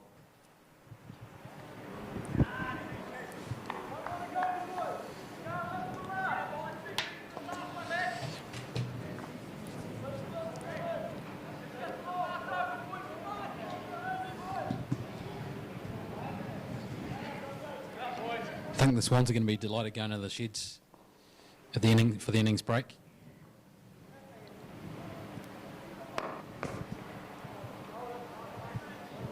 But I think they'll also realise that yesterday they were able to defend 111. So maybe CDK can, so they're going to have to concentrate on the total. Well, exactly as the Demon Dogs get their first free hit of the match here. Corey Perrott bowling the first no ball of the match. They'll certainly take this. Well, Kurt Johnston, what's he going to do? Oh, it's a very well bowled slow ball there from Perrott, and Johnston can't quite get a hold of it. That's just a little taste of one of his variations there, which will off-cut a slow ball.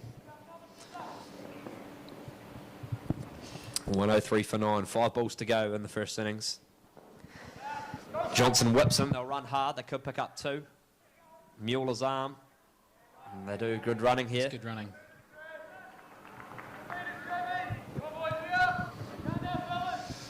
Got a bit of a crowd building up here on the bank as well there, Willsey. Yeah, what is the ticket sales for today, Peaches? Just have to check that one out. We'll do just that. Johnston. Yorks himself. I think probably got a few people watching it from home, as well as a good crowd that's built up in the bank. As Perrott comes into Johnston. Oh, how much has he got of that? Not enough. Not enough. And that's a great catch out on the boundary. Very lovely take. Who was that?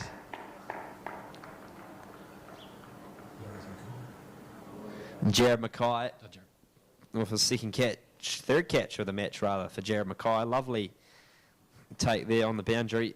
That wraps up the Demon Dogs innings. 105 for 9 they finish on. 106 the required target for the North East Valley Swans. They were exceptional in the field today. Bowlers bowled to their plans. Backed each other up in terms of pressure from each end. The pick of the bowlers today for the Swans. For me, even though he didn't pick up a wicket, you've got to go Matt Spicer. His 2 overs went for 2 runs, Peaches, and sometimes, even though you don't pick up wickets, very important in the context of the match. Yeah, he was able to come on at the same end that Blair Donaldson got hit by Josh Finney a couple of overs before, and he tightened up that end and created that pressure that the other bowlers were able to come and bring in. And from that moment on, the run rate really dropped and the wickets continued to fall as we went through the game. Yeah, correct. And Corey Parrott, 4 overs, 13 runs, 3 wickets, economy rate of 3.25. An outstanding day at the crease for Parrott. Travis Mueller at the top, 4 overs, 26 for 3, the big South African pace bowler. He will be very happy with his efforts, and I'm sure the coaching staff will be as well. We'll be back with you in just a moment's time for the second innings here at the University of Otago Oval. 106, the required target for the North East Valley Swans. Will kindly to open up with Hayden Johnston at the top. Stay tuned for the chase. CDK on top of the table, the best bowling side in the comp. They will not make it an easy 106 to chase.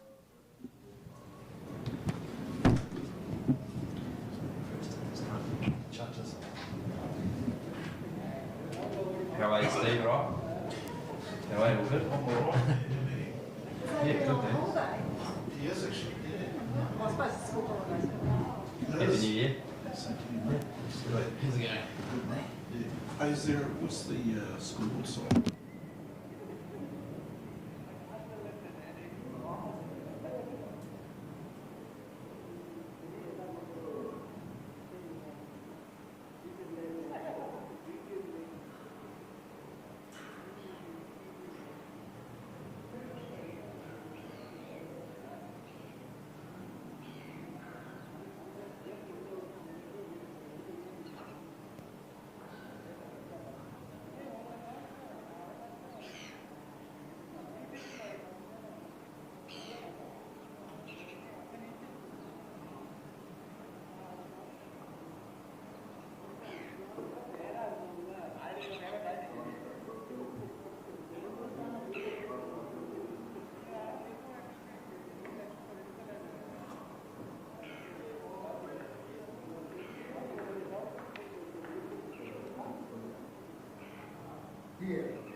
bruised. And then second ball, forearm, massive lump on there at the moment. So Sillars is in devastating form. And the Demon Dogs are going to need him to be at his very best today, because early wickets is the recipe for them to go any way towards winning this match. Yeah, very much so. They're going to need wickets in the first couple of overs and just apply the pressure. Because at this stage, it's looking very likely that unless something drastic happens, Northeast Valley are going to take that check home that you talked about. Early call there from Andrew Petrie, ladies and gentlemen, as Richard Sillars comes in. Will Kindly on strike. Short. Slashed away. Will Kindly says, thank you very much. I'll pick up a 4 on my first ball. Just the start the Swans wanted. And just the start CDK didn't want.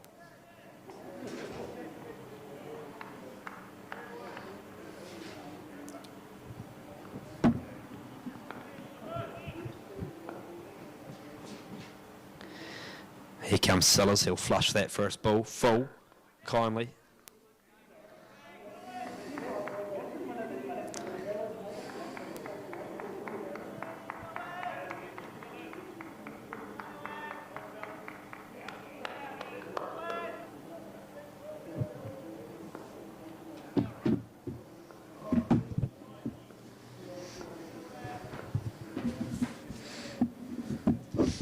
Here comes Sillars into Will Kindly again. Full, wide. Umpire Neil Lowe gives that a wide, and rightfully so. Logan Smart, rather, sorry. Just a bit too full and wide.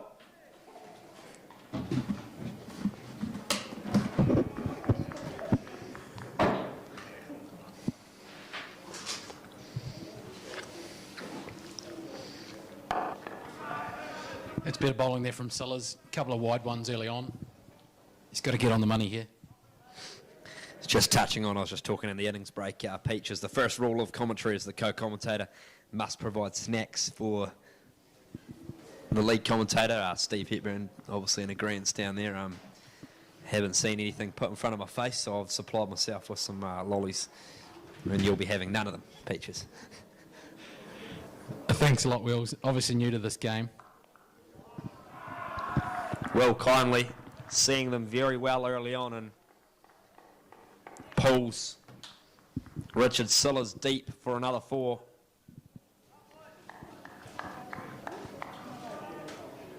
I don't think the Swans want this game to go 20 overs.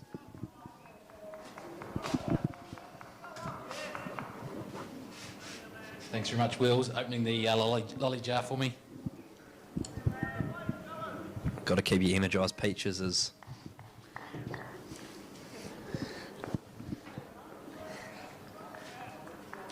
Sillars.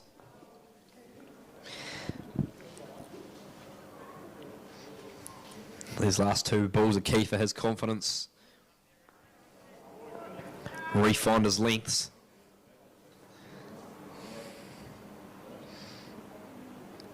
Full. And that will be more runs, ladies and gentlemen, and 4 of them. Will Kindly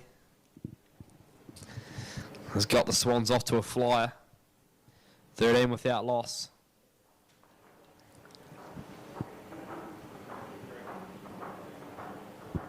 I think after watching a couple of innings in recent times from Lou Johnston, Will Kindly's trying to take the mantle.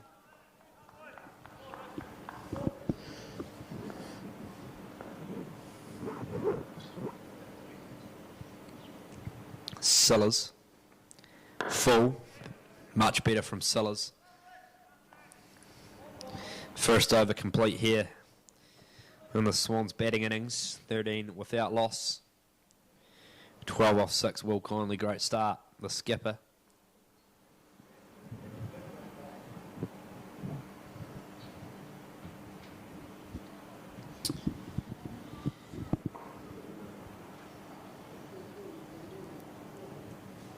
Just touching on Peaches, how's Will Kindly not been in talks for representative cricket. He's a great young talent. You're asking the wrong person there, Wills.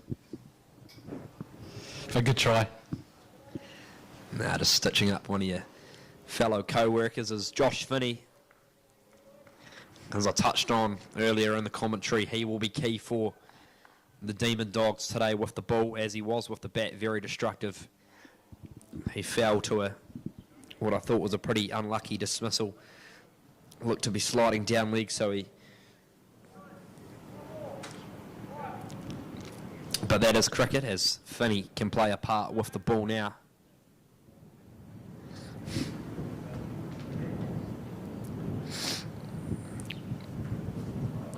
Here comes Finney, bowling to Johnston, who just works him for one and gets Will Kindly back on strike. Good early rotation there from Hayden Johnson. The Otago Boys High School duo. So we've got two first 11, ex-first 11 teammates bowling to each other now. Finney to Kindly.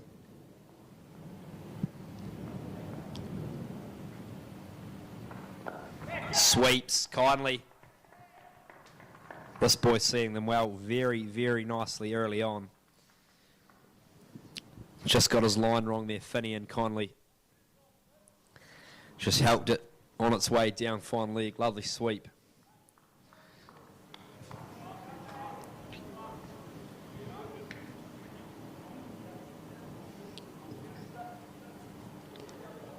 Yeah, Will Kindly's not letting them settle here. He wants to take the pressure and put it right back on CD Kike.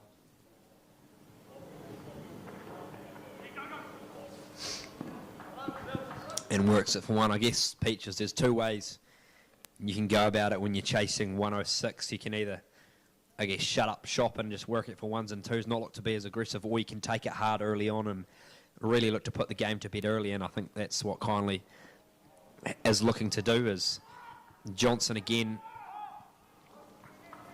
gets Kindly back on strike. And I think they might have learned that yesterday when they were defended 111, that by not enabling the opposition to get a good start, that they're able to do that. So that's why it's crucial for them to get moving early.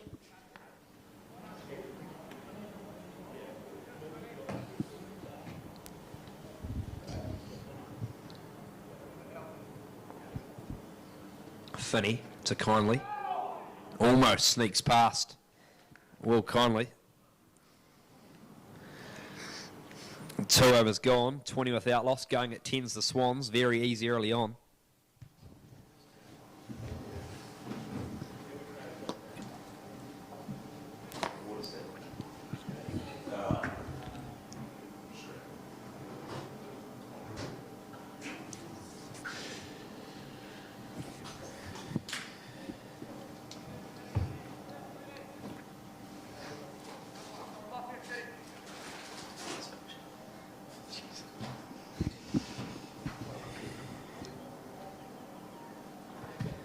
Change of bowler for the Demon Dogs into the attack.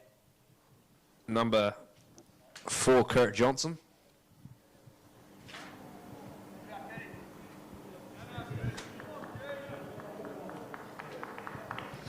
Another promising young talent for the Demon Dogs. And he comes here to Johnston. Short. Sorry, not short. Full. Wide.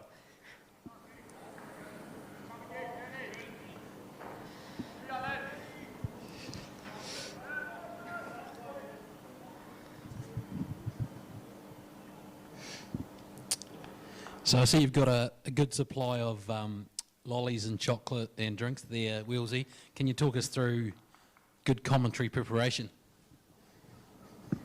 After this ball, most certainly so, as Johnston comes into Johnson, who they managed to pick one off. Slight misfield. Yeah, commentary preparation is key, Peaches. Obviously, Nick Catalti, competitions managers, provided me with some notes and stats here, so much appreciated there. But obviously, hydration, we've got Pump Mini, and we've got a wee can of sparkling Duete in my bag, one of my favourite soft drinks. And then A lovely selection of chocolate and lollies. Also, just indulge while you're on the job. Why not? Kurt Johnston, here he comes. All kindly. Looks to nurdle him for one, but can't quite on this occasion. Yeah, but no, just lollies and chocolate are key, Peaches. Thanks for that. That's good for me to know for my next outing, if there is one. No, you've done well on debut. We'll keep you on.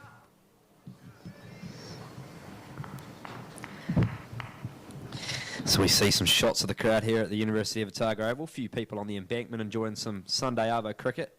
Johnson. Bold. Like the wee off-cutter there, just did more kindly for pace, or under pace a little bit.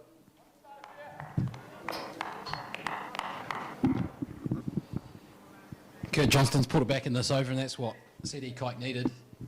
Another over like this, and maybe that pressure will come back and get a wicket or two. Here comes Johnson into kindly. Again, just slightly mistiming the drive a bit, but you're allowed to. When you're 17 off 13, he's on top of the runner ball. And Will kindly calls for a new bat by the looks of things.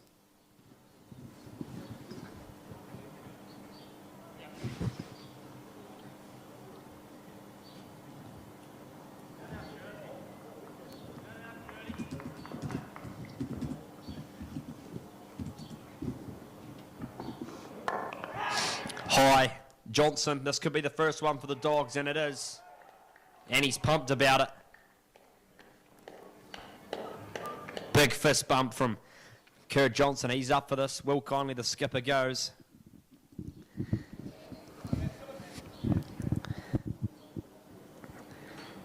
The breakthrough that they needed. Yeah, just the breakthrough that the Demon Dogs needed. Kindly departs 17 off 14 deliveries. Just talking about that pressure, and I think the pressure built up in that over. He'd been scoring freely the previous couple of overs.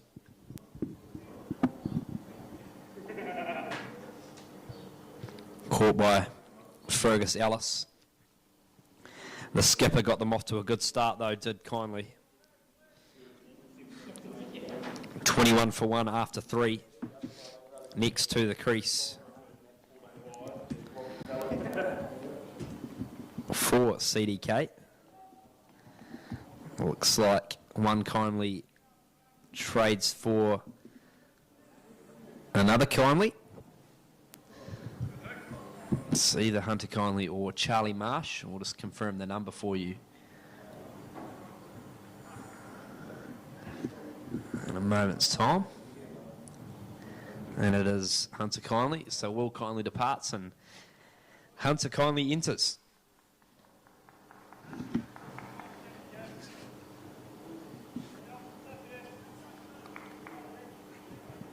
Here comes Finney.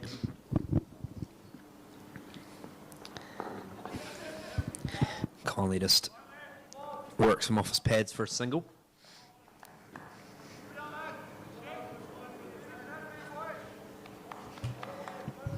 Talking to a couple of Swans players before the game, they do bat very deep.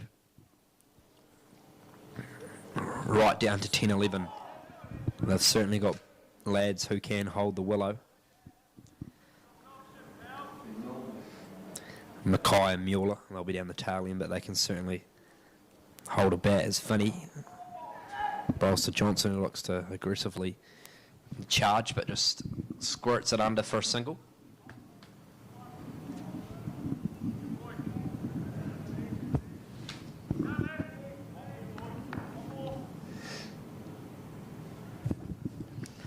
Here comes Finney to Hunter Kindly. Defends.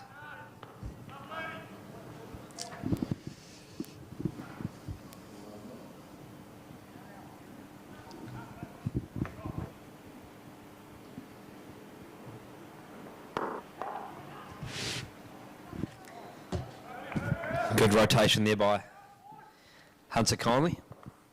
Just working it away for one, get Johnson back on strike.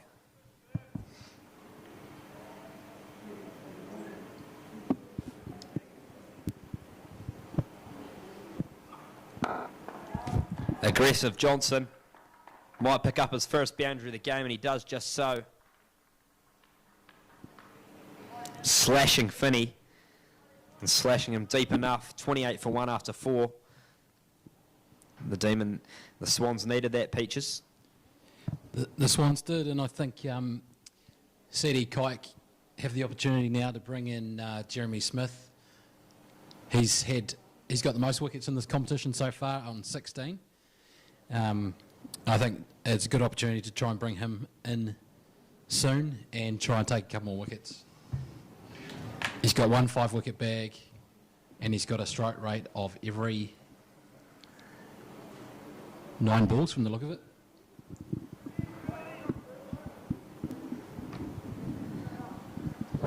Statsman Andrew Petrie on fire today, ladies and gentlemen. 28 for 1, 4 overs gone. Kurt Johnston, the lone wicket taker for the Demon Dogs, will look to do it all again. And he comes, Hunter Kindly on strike. Tucked off the pads to the short fine region for another single.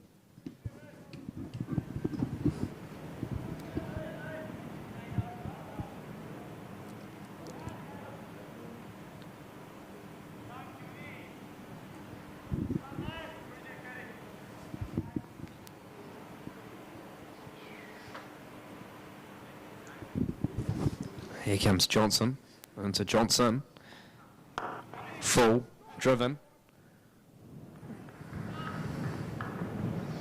Jordan Gain there, sharp fielding.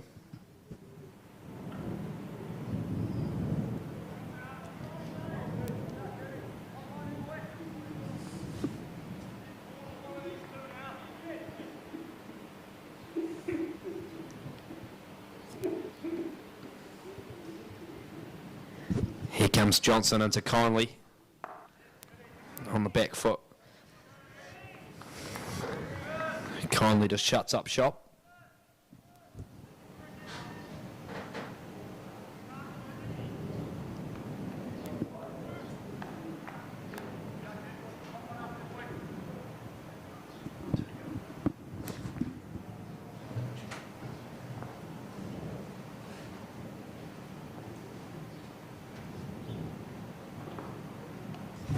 Slashing, Kindly gets a thick outside edge. We'll pick up 1.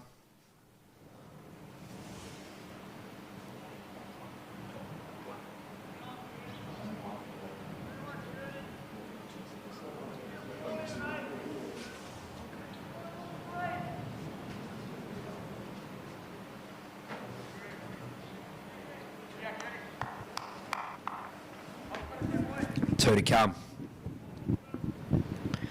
Hayden Johnson on strike, the man they call Beaver. Here he is. Whips it, and he's got enough of it. That is a lovely shot there from Hayden Beaver Johnson. Whipping it through the onside. Lovely timing. 35 for 1, the Swans. Trickling away nicely, and the Demon Dogs need wickets ASAP.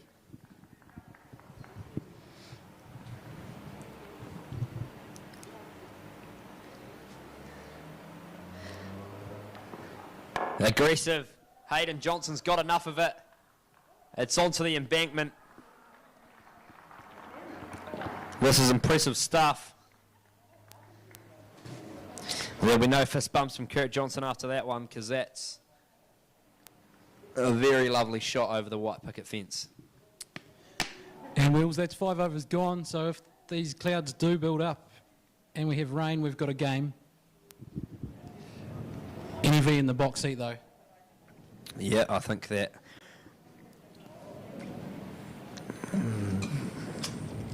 that result will only be going one way at the moment.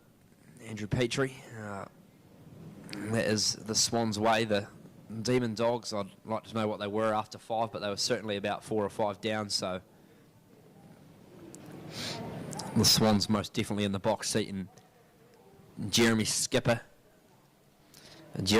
the skipper for the Demon Dogs, the leading wicket taker in the T20 competition, took a 5 for against Green Island last week, 5 for 22 off 4.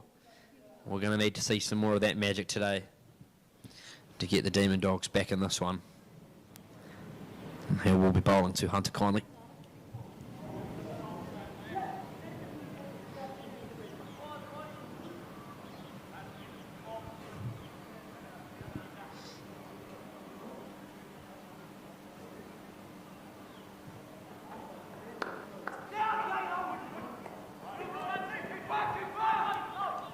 Look for 2, but just the 1.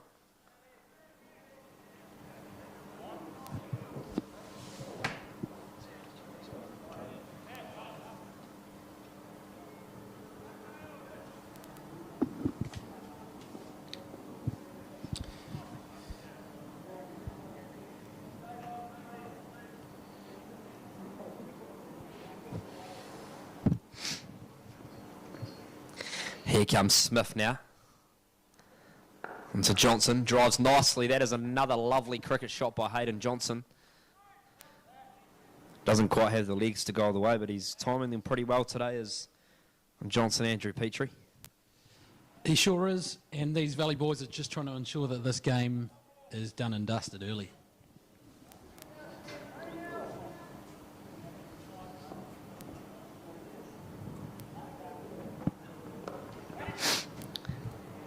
Guided down.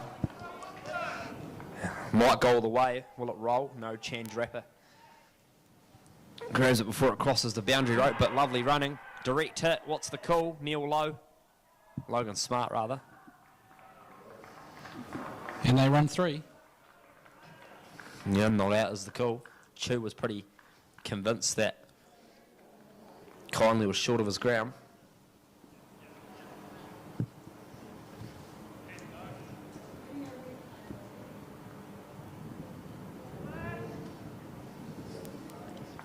We don't have the beauty of a third umpire today, so we can't go upstairs for that one.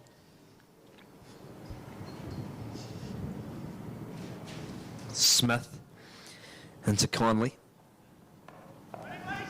Got it again. That one will race away for 4. Delicate touch from Hunter Kindly. And the Swans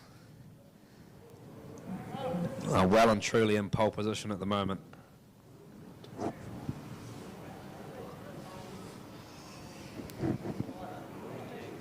And that is the 50 up for the North East Valley Swans. After 5.4 overs, they are racing away. Bit of a scoring phenomenon in this over, Willsey. First 4 balls have you gone got for me, 4. Peaches? The first 4 balls have gone 1, 2, 3, 4. Oh, look at that, What are ladies the and chances gentlemen. of a 5 here? Nothing can get past Andrew Petrie. That's the chances, the dot ball.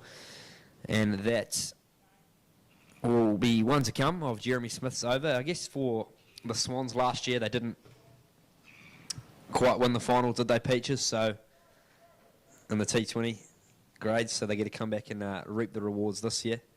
Well, they might have actually won the final. I could be proven wrong. It has happened. And driven Hunter Kindly. Steve Hepburn, you'll be able to tell me from the ADT. He has no idea, but that's all right.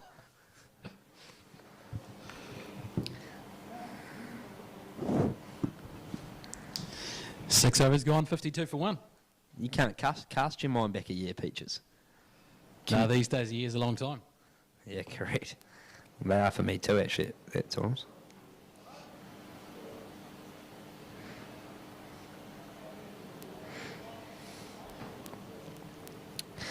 Change of bowl for the Demon Dogs. Vinay Chandrappa comes into the attack, and I said earlier on he would be key for the Demon Dogs. He's a very handy bowler. He doesn't come up off a long run up. He just darts it in. I think he could be quite skiddy on this wicket. So let's see how Chandrappa makes use of the facilities.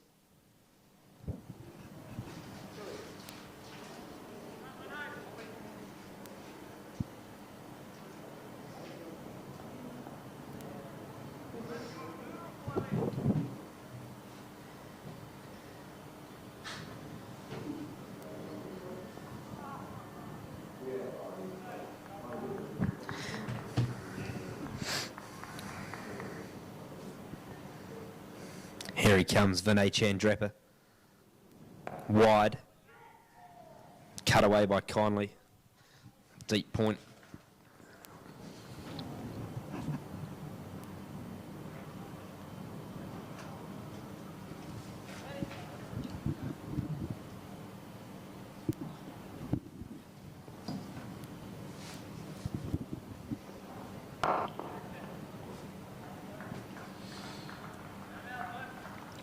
Johnston nudges him down the ground for one, works his way to 25 off 13 deliveries.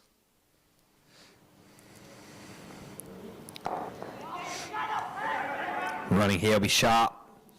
They might pick up one on the overthrow. They won't. Hunter Kindly's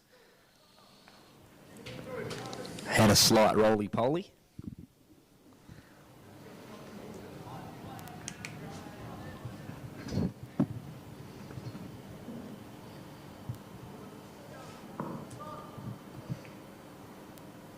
Chandrapper bowling to Johnston this one. No runs, and Hunter Kindly's almost caught short, but just manages to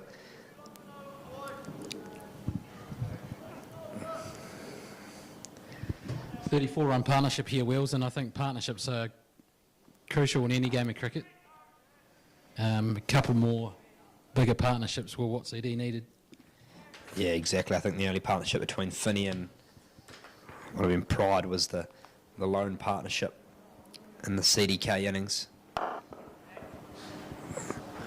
As Johnston aggressively punches it down to mid-off.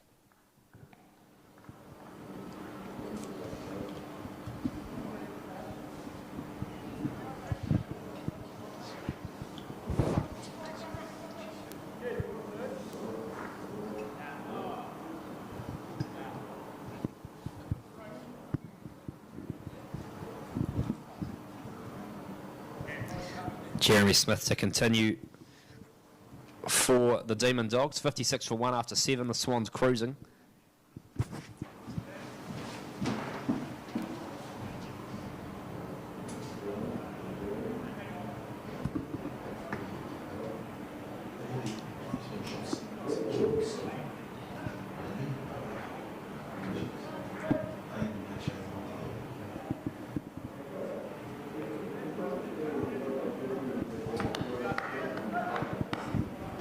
Wickets are now vital here for City Kike, and they need several of them fast. As we see on your screen now, the check down by the pavilion, the Promo X DPG T20 check of $500 with a little trophy on top of it. That is what the winners will be taking home today, back to their respective club rooms. And it's to the right of the pavilion. It's like it's already in the Swans' hands over there, Peaches. I'm not happy with that. Put it in the middle. Jeremy Smith into Kindly.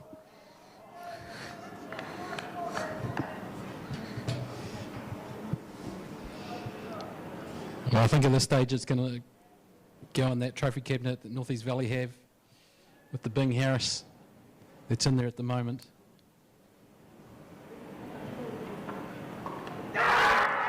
How's that? That is out.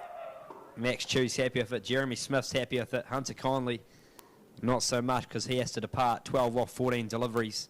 Sharp work there, Max Chew. 57 for 2.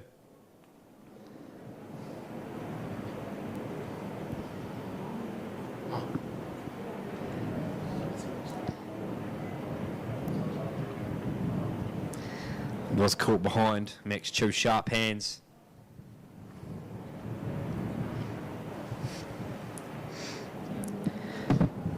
Next to the crease for the North East Valley Swans.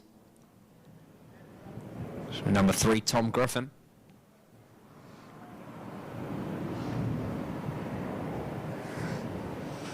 You never know what a wicket could do. Peaches could change things. Yep, and that man again, Jeremy Smith.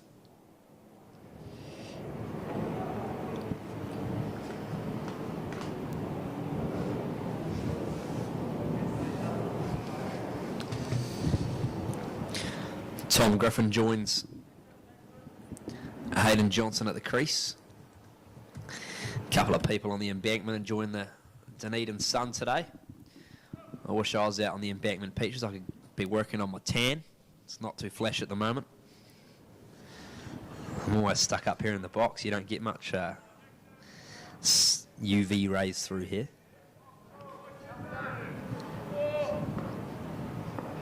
Yeah, it's been some pretty good Dunedin the last few days. Great chance to get out, watch some cricket and work on that tan. Correct, as Jeremy Smith bowls to Griffin, who just comfortably defends his first ball.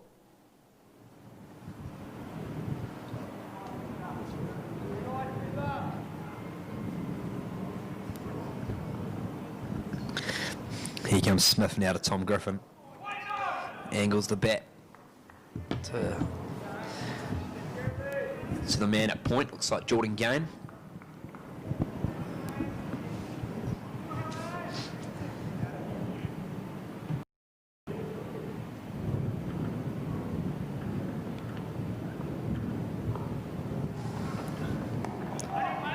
Gets that through. Does Griffin. Will it go all the way? It will. Tom Griffin picks up his first boundary of his innings. North East Valley 61 for the loss of 2. Hayden Johnston 27 off 17. Joined by Griffin, new to the crease.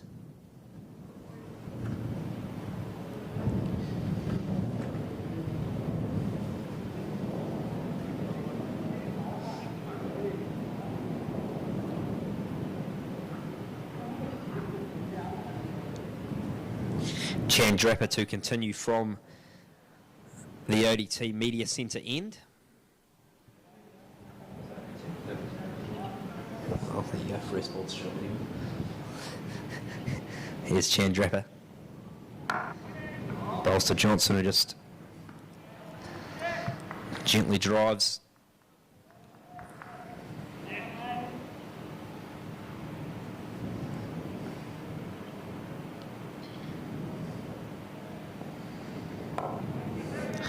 Well bowled from Chandrappa, slight change of pace.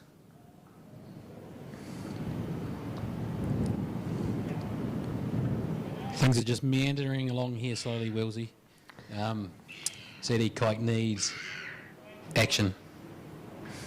Yeah, the Swans probably taking a bit more of a slower approach now in the past couple of overs after their flying start by Will Kindly. That's short from Chandrappa, and Griffin helps himself to a single.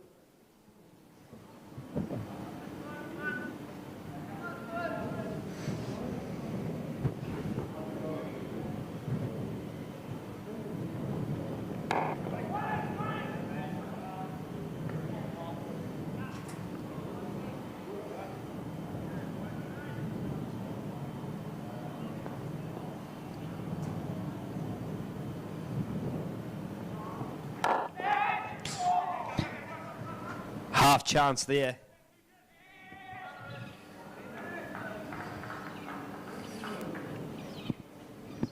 Not far, was it, Peaches? No, it wasn't. You got a hand to it. But those are the ones you need to take in this kind of game. Yeah, you do. Not much to play with as Chandrappa bowls to Johnston. One over's gone, 64 for 2.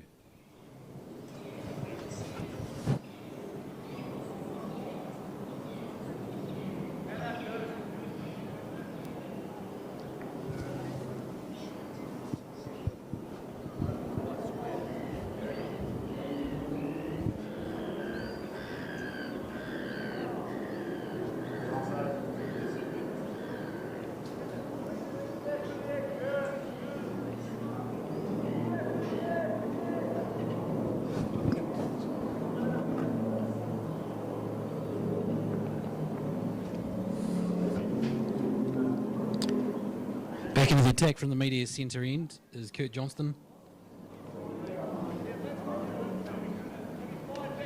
Replaces the wicket taker from the last over, Jeremy Smith.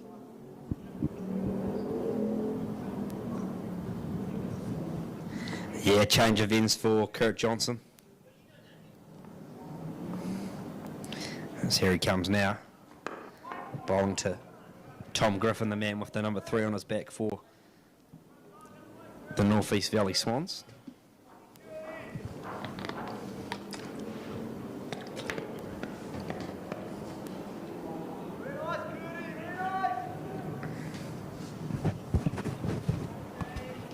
Cheers to all our viewers for tuning in. I know we've got a few tuning in from around the country, a few from the United States of America, a few from England as well. That looks very close, and that is given.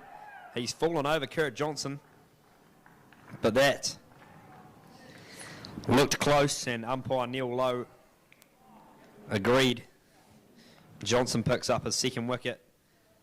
64 for 3 Peaches. A little late reprieve here from the Demon Dogs. It sure is. And look at them in that huddle there. I think they realise that the next over or two could be do or die. And the next over or two probably is going to decide the final. If they can't pick up another wicket or two, then NEV should take it out pretty easily. Yep, 42 off 64 balls required for victory. Next to the crease for the Swans listed here, number 15, Corey Perrott. Was very good with the ball in hand today. And he's definitely very able with the bat as well, so let's see what he can do.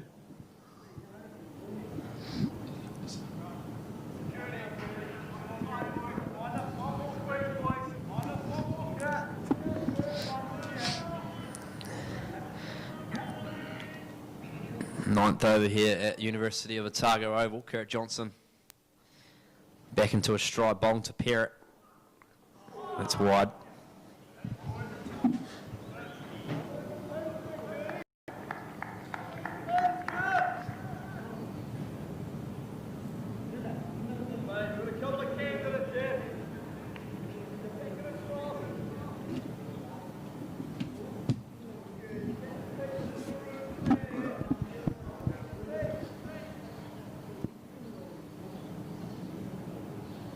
Johnson to Perrott. Short, wide, slashed. That'll race away Corey Perrott. He can't miss those, and Corey Perrott certainly did not. 69 for 3, 72 for 3 rather. 37 runs required now for the Swans.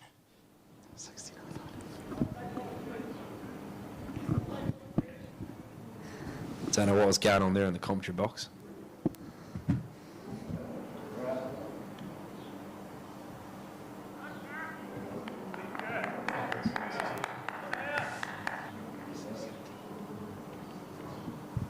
Johnson to Perrott again on his pads, pushing it down to fine leg for a single. Max Chu has to go skate after it.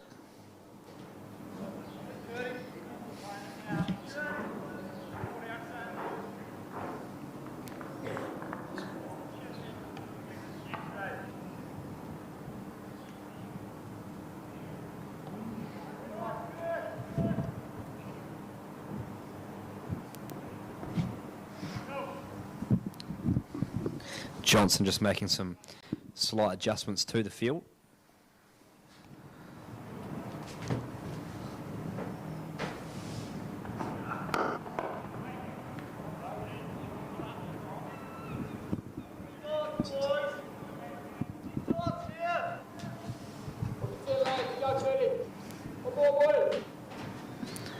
As Johnson,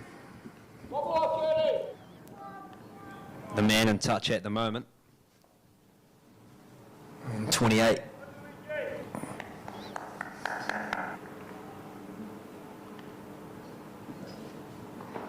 Short from Johnson, very well. Bold short ball as well. And that completes the halfway stage here at the University of Otago Oval. 10 overs gone. 36 runs required.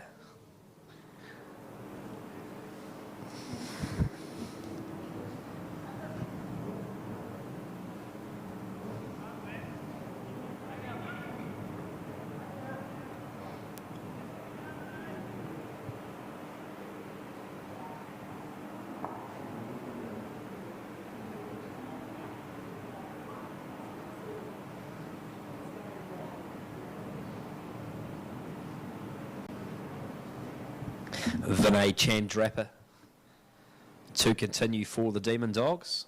Perrott takes strike. Another 2 wickets. Links key now for the Demon Dogs. Chandrappa, what can he do? Short, driven on the up by Perrott.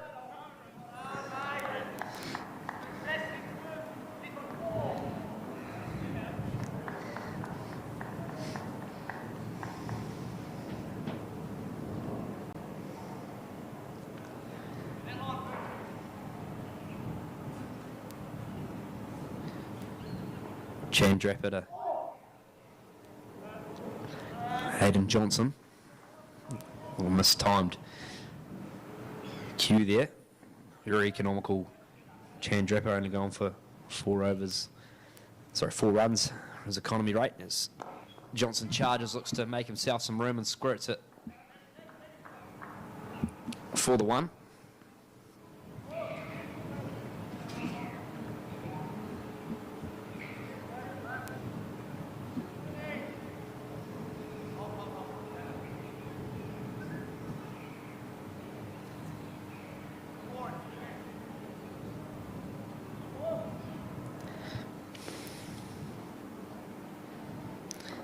Chandrappa into Perrott, who easy pickings, just glides it onto the leg side.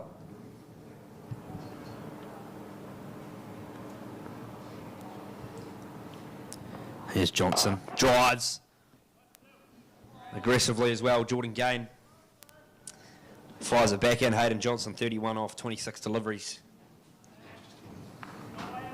Shining light for the Swans.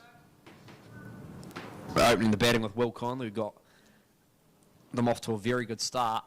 Here's Chandrappa now. Fires it into the pads of Perrott, who has no trouble again and just flicking him over to the leg side.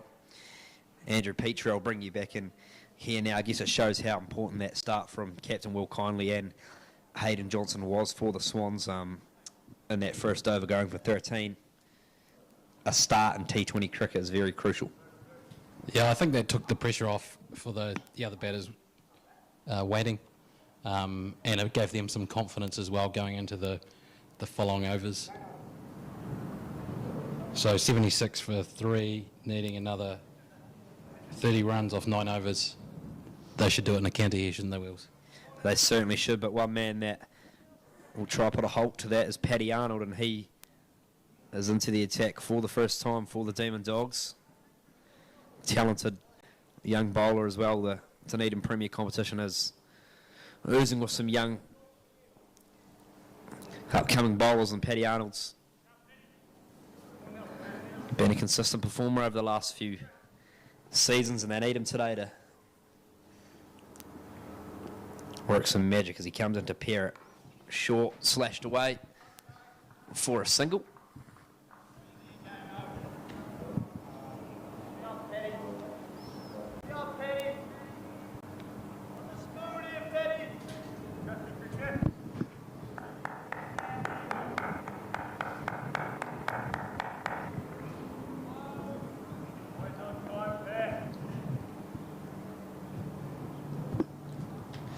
Arnold to Johnston, the man on form.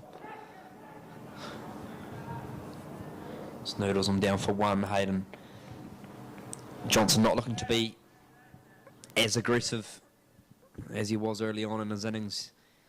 Andrew Petrie. Yeah, he's going to run a ball. I think he now knows it's just a matter of making sure he's there. He will definitely want to see the Swans home. 28 required. Arnold. Perrott drives very nicely as well. Straight drive. Be nothing nicer than being there at the end, wouldn't there, Wills? Correct. It's always a good feeling. WinViz somehow in the budget we've been able to supply WinViz today, 82% batting team winning probability. So I do think it's a bit higher than that, Wills. Yeah, I'd certainly agree. And that is low. Full toss, almost a chance. Great diving effort there.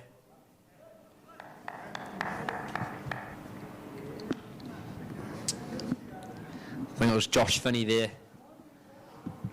Nearly pulled off a spectacular catch, just didn't quite stick in the hand. As Corey Perrott now on strike, striking it at 128.57. The strike rate is, it looks to up that, but not on that delivery.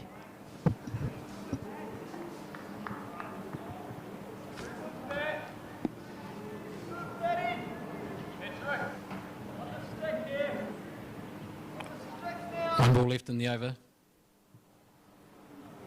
And he'll be wanting to make it a good one. Arnold looking to finish strong. Pretty tidy over, only gone for the 4. This could be a wicket here for Paddy Arnold as well, and it is. Corey Perrott goes. Paddy Arnold picks up his first wicket. 9 off 9, Perrott departs, looking to clear the fence, but just couldn't quite get enough elevation on the ball. This looks like Travis Mueller next to the crease for the Swans.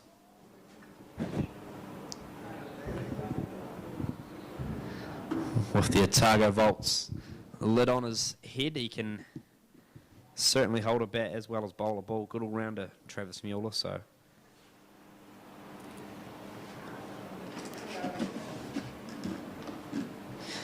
Good catch there by Jack Pride in the deep, it was.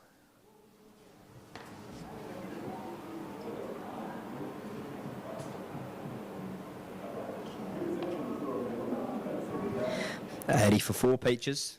Couple of quick wickets. I'm really clutching at straws now, but you never know. Yeah, they're going to need another couple very quickly here.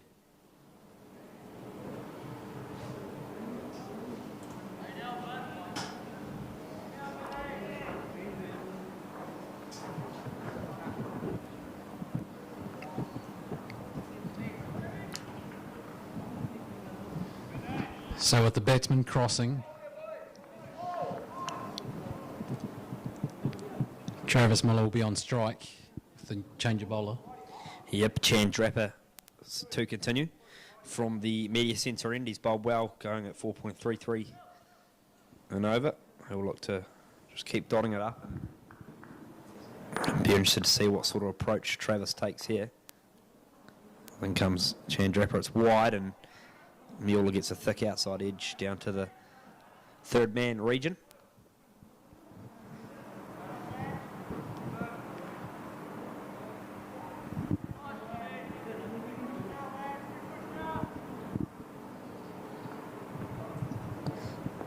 Hayden Johnston back on strike, the man who's seen them pretty well.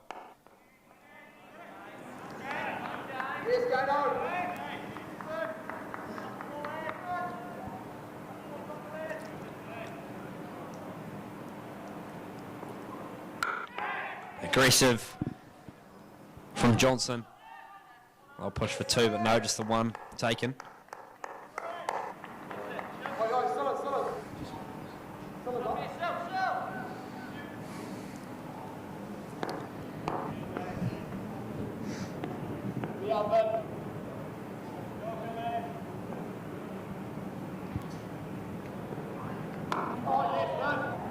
Mueller defends.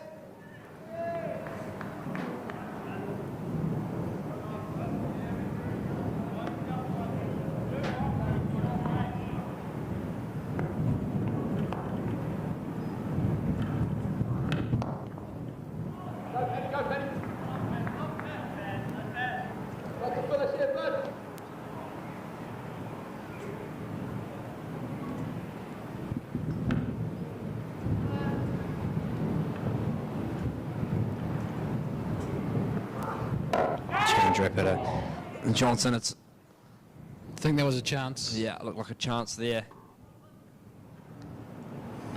I think he might have been gained there in the spot region, just couldn't quite reel it in. So we see the scoreboard on your screens, 84 for 4. Hayden Johnston, 36 off 32 deliveries, joined by Travis Mueller, 2 off 3. 106 to target, 22 required, 7 overs to do it.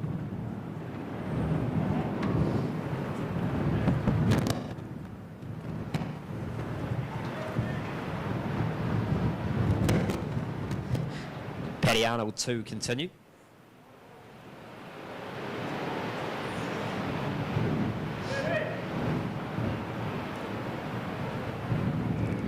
Johnson to retain strike. Here he goes.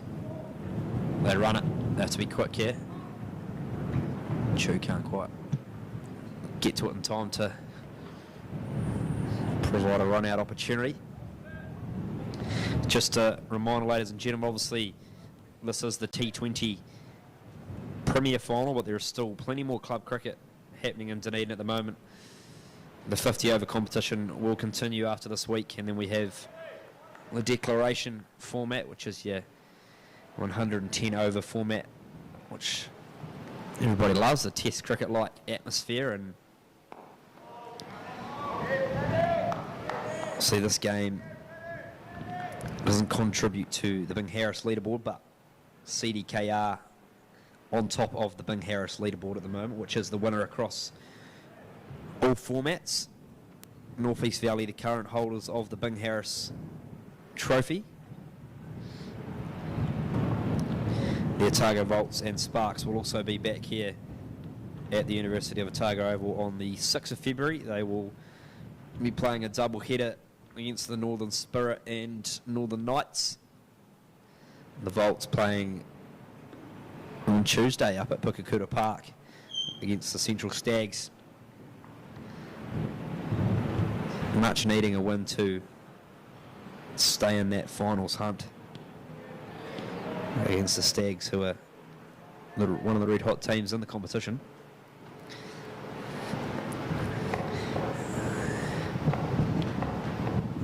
And a man who was red hot with the ball, Travis Mueller, on strike now. Arnold.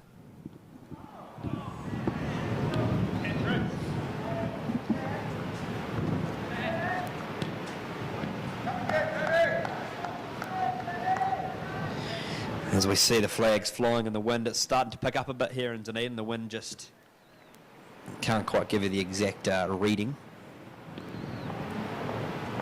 but it certainly has picked up over the past couple of overs as Arnold comes in. Mueller drives. Can't beat Josh Finney.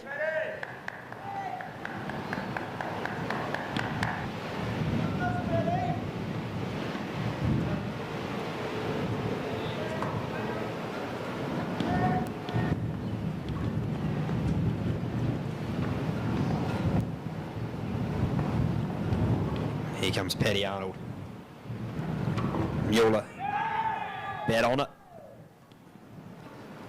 None. Just pad. Wonder if a shout though is they need anything they can get at the moment. Do CDK.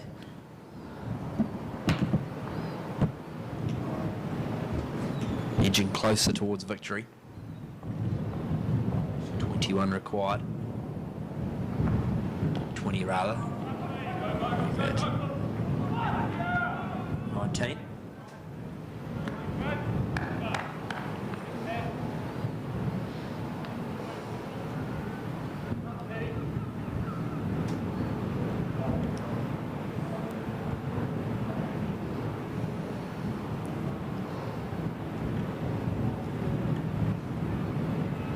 $86 for 4, 14 overs gone.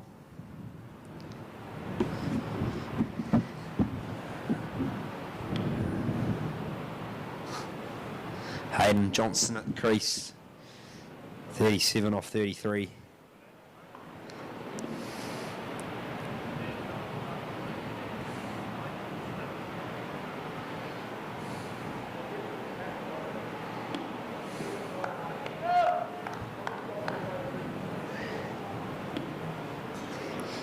Captain Jeremy Smith takes it back on himself to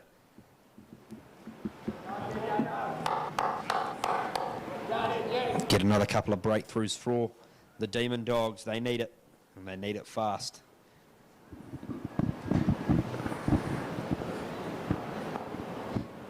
In comes Smith. Mueller, leading edge, oh, almost an absolute ripper of a catch. Finney was almost one of those stunners, Peaches. That would have been a special catch if he got that one. Just a leading edge from Mueller, who'll count himself lucky. So we see a few people in the grandstand there. Good we turn out on the ODT stand. Driven down by Johnston. Sellers on the boundary. So just talking about the weather changing here with this wind, just like to thank Jaden Tohill, groundsman here, University of Otago Oval, for giving us the heads up on the weather change at 4 o'clock for today, on Friday afternoon. Meant we could change the game time. This could be out, and it is out. Sellers gets the wicket. It's Hayden Johnston.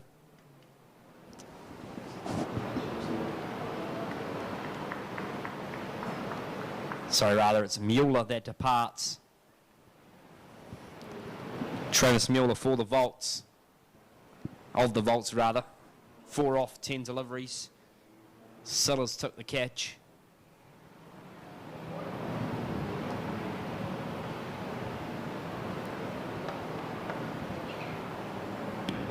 Next to the crease, number 6, looks like Nick Brosnahan.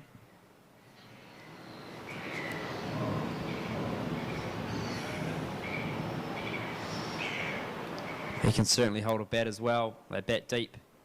Still Jared Mackay, Charlie Marsh to come.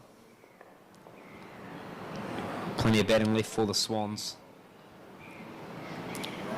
18 required. But Jeremy Smith keeps the Dogs in with a sniff.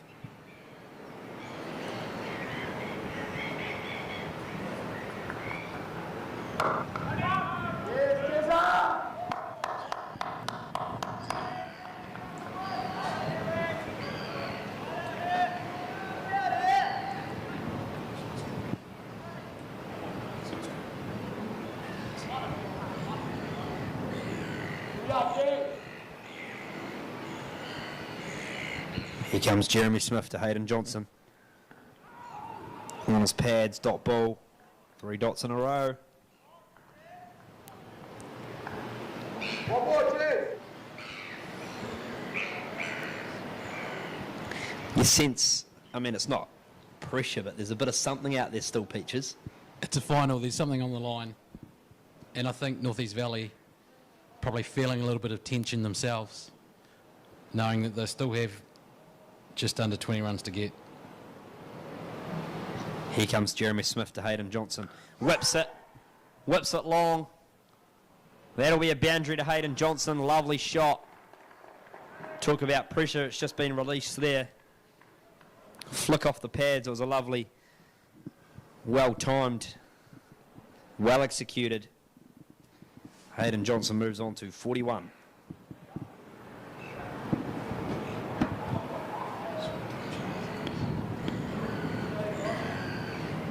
.42 rather, off 37 deliveries.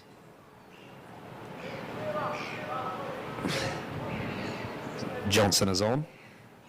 92 for 5. 14 required.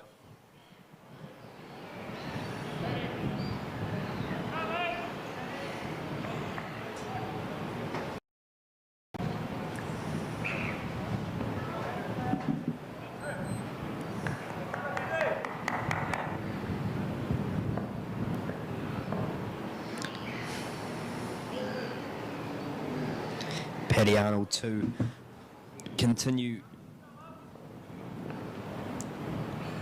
with his spell, and he comes, Nick Brosnahan, his first ball.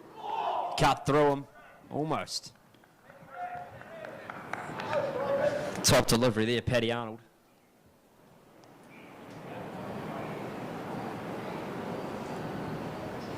Slicing through Mick Brosnahan.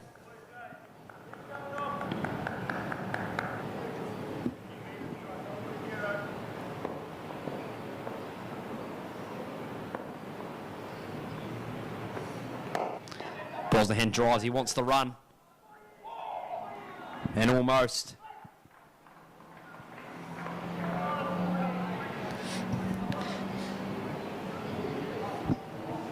Took on the arm of Kurt Johnston and almost sold himself short.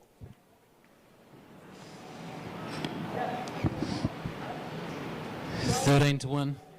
13 off 28.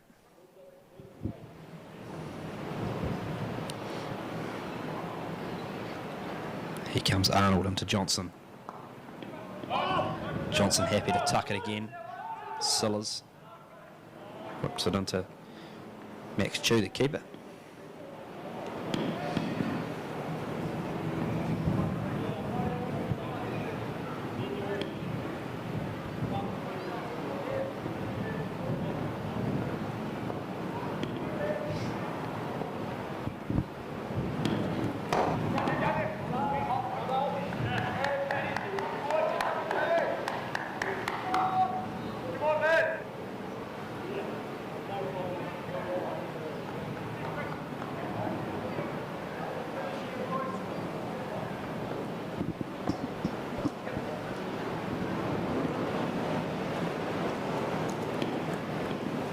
Comes Arnold to Brosnahan, drives.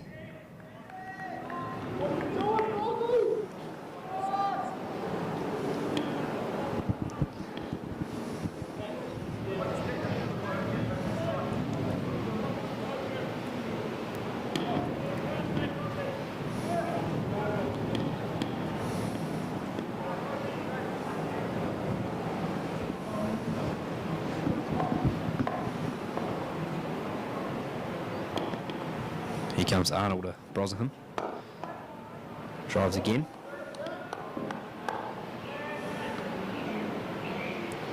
So we just see that wind continue to rev around. Peaches, quite happy I'm in the box now. Yeah, definitely. It's nice up here. But it's going to be pretty good for the North East Valley Swans in about 10 minutes' time. Well, they might try and do it quicker than that.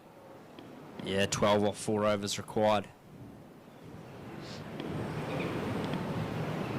I think they'll try and make sure it's done in the next 2. CDK having a wee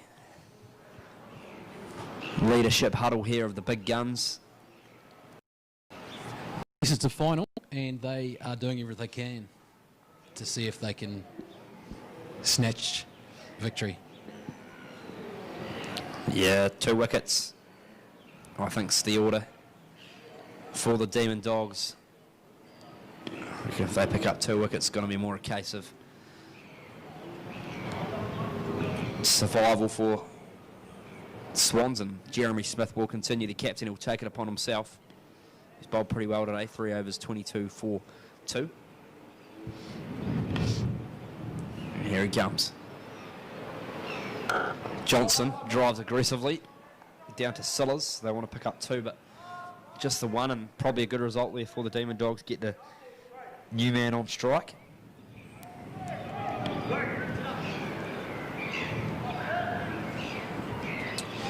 And now they're applying the pressure. CD Kike, they realise they need a wicket. So they're bringing their outfielders in. Yeah, they're encouraging to hit over the top now. Johnson hasn't had much problem in doing that today. 3 4s and 1 6. Brosnahan, that's very clever batting. Just rotating the strike back to the form man.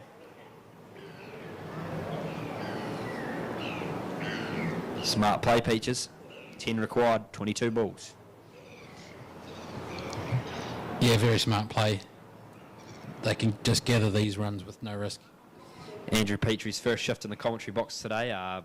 You've done the whole spell, so good stuff, mate. I was expecting a cameo from, I heard Stephen from Dunedin, but he hasn't shown face up here, so Strictly the Andrew Petrie and Thomas Grant show. Cheers, Wills. It's been a pleasure. Anytime, mate, is Jeremy Smith. 3 balls to go in his spell. What can he do, the skipper? Hayden Johnston, I reckon, is going to look to absolutely clear him here. And he does. And that is shot of the day from Hayden Johnston. And that is his 50. Magnificent knock from Hayden Johnston.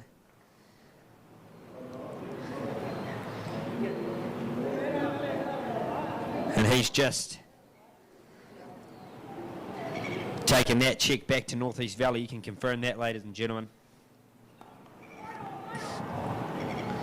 Unless we see a cricketing miracle, the North East Valley Swans will be crowned your Promo X T20 champions on the back of a fantastic bowling display. Will Kindly and Hayden Johnston at the top of the order got the boys off to a very good start. And Johnson drives.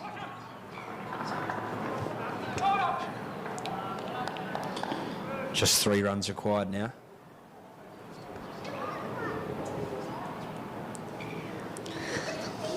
Three 51 off 43, Hayden Johnston. 2 6s and 3 4s. And no doubt he's going to try and hit the winning runs now. Definitely so.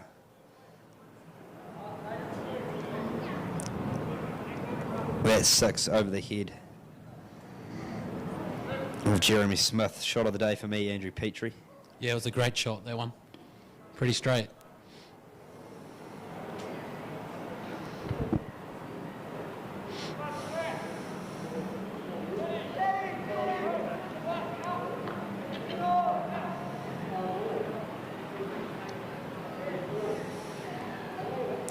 Here comes Josh Finney now. You got to call upon your big guns to try and spark something. There's a lot to spark here for the Dogs. There's Johnson. Looks to cut him away. I reckon he's coming down the track to him in the next couple of balls. That's out. Well, he's out. Trying to reverse sweep the winning runs. And he's given LBW. Yeah, real shame. There's probably no need to play that shot when you only need 3 runs. But nevertheless, a fantastic innings there by Hayden Johnston. Getting his half century, opening the batting for the Swans. It's always good when you have a red inker beside your name and not out, but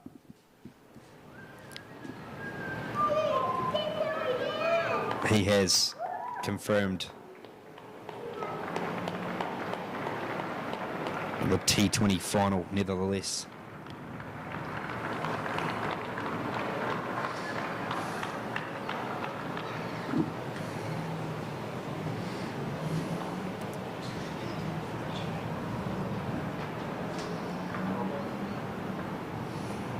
Finney with the wicket. 3 required for the Swans now. Next batsman to the crease, Jared Mackay. Though well for the Swans.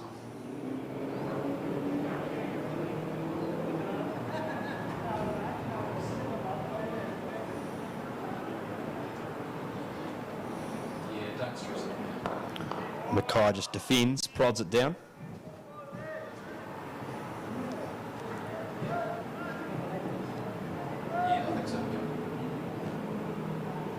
Here comes Finney Mackay.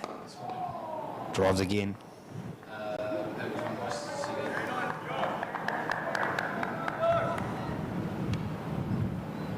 Finney to Mackay again. Another dot. Tidy over this from Josh Finney. What's Mackay do here? I reckon he's looking to go big. But he's got a wicket. Josh Finney picks up Jared Mackay.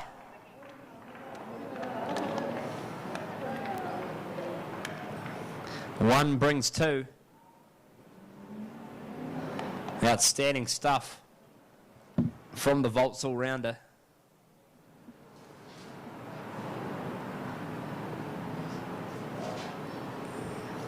Mackay gone, 0 off 4 deliveries, caught Chew, bowled Finney. 3 runs required off 2 overs. It's a matter of wickets now for the Dogs. I'm not worried about the runs, Colin. They just have to attack. Wicket maiden for Josh Finney there.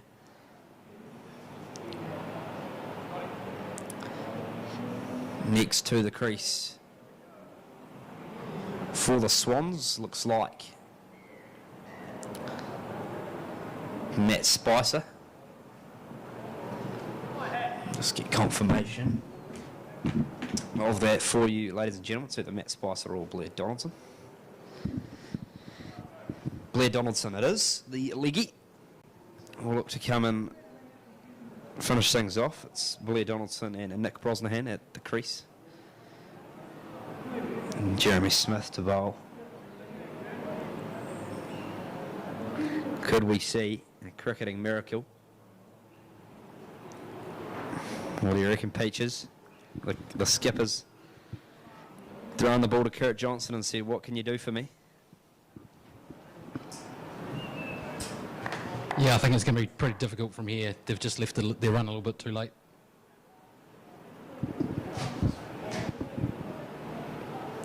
Yeah, all it'll take is a wee edge through the slips region, or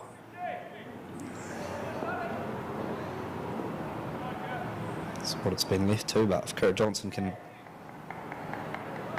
get it on target here, who knows what can happen. Cricket is one of those games. Here comes Kurt Johnston to Nick Brosnahan. Can he hit the winning runs? Whips it for a dot. 1 bounce to gain on the up. Gives him a little bit of chirp as well, Kurt Johnston. Just trying to get under the skin of Nick Brosnahan. Brosnahan's just head down. Back to your mark, thanks, Kurt.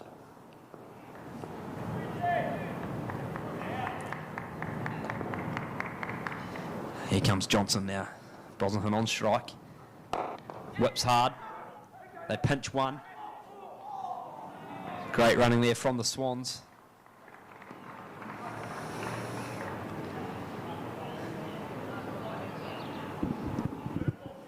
Two runs required. The Demon Dogs will make this the hardest 2 runs possible in Andrew Petrie.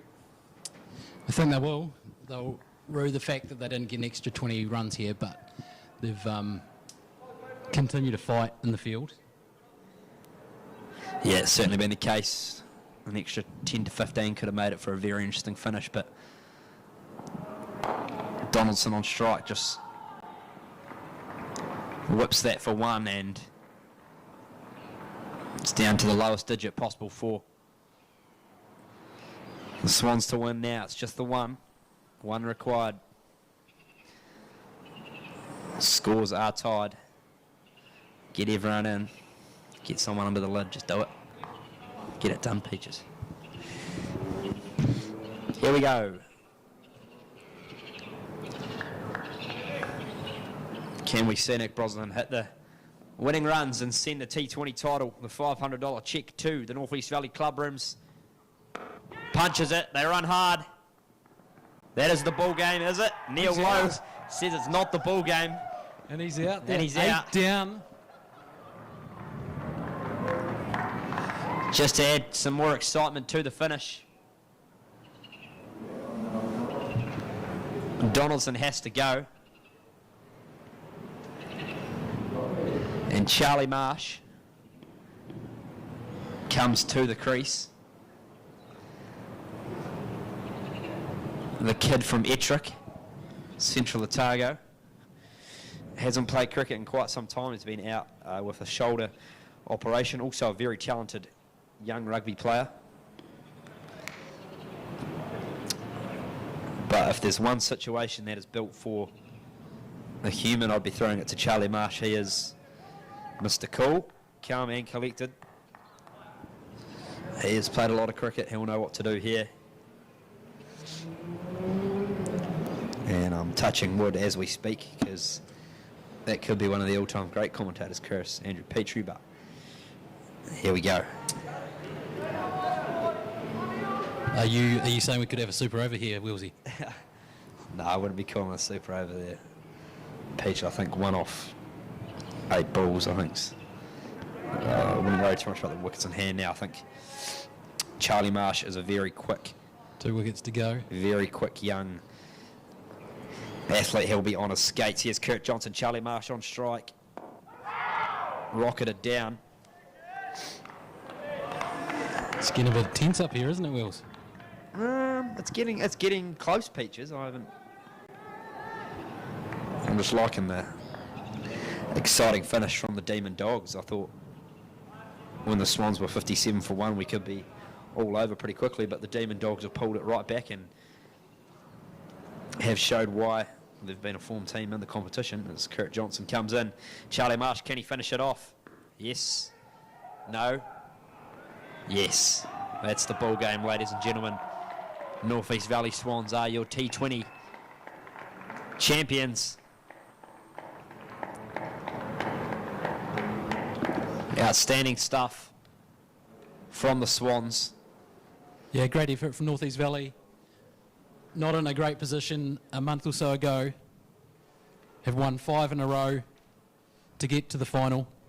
And they needed to win both games yesterday, which they did. And they got to the final, and then it's just down to the one-off game. And they applied the pressure right from the start and got early wickets and restricted CD Kike. And they were able to go out and get those runs without too much pressure, but 8 wickets down. Yeah, definitely a mentionable performance from the Demon Dogs in terms of their spirit. They certainly did not give up, and Max Chew, Josh Finney, Jeremy Smith instrumental in making sure that they were always on the ball. And as you said, Peaches, if we saw an extra 10 runs, I think the game could have gone the Demon Dogs' way. He's away from the mic. He's already finished. He's clocked off. Trying to score this game at the same time has been pretty difficult, Wills. I'm not the best at multitasking. So having to score the game and commentate has been a bit of a challenge. Yeah, no, you've done well, Peaches. Thank you very much to the umpires, Neil Lowe and Logan Smart, for their work in the middle. Also to the scorers in the box to our left. Outstanding stuff up here in the box, making sure the scoring was all correctly. I know that Andrew Petrie had a bit of a tough time on the old Crick HQ, but that's some office banter for the Monday. The Swans, T20 champions, I'm sure they'll enjoy a few beers tonight, and we roll on to some more 50 over and declaration cricket. Keep your eyes peeled for episode 3 of the Dunedin Cricket Show coming at you this week. It's been a pleasure. Thomas Grant. And Andrew Petrie. Thank you. Andrew Petrie signing off. Ladies and gentlemen, enjoy the rest of your Sunday evening. Thanks to ODT and Allied Productions.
Well,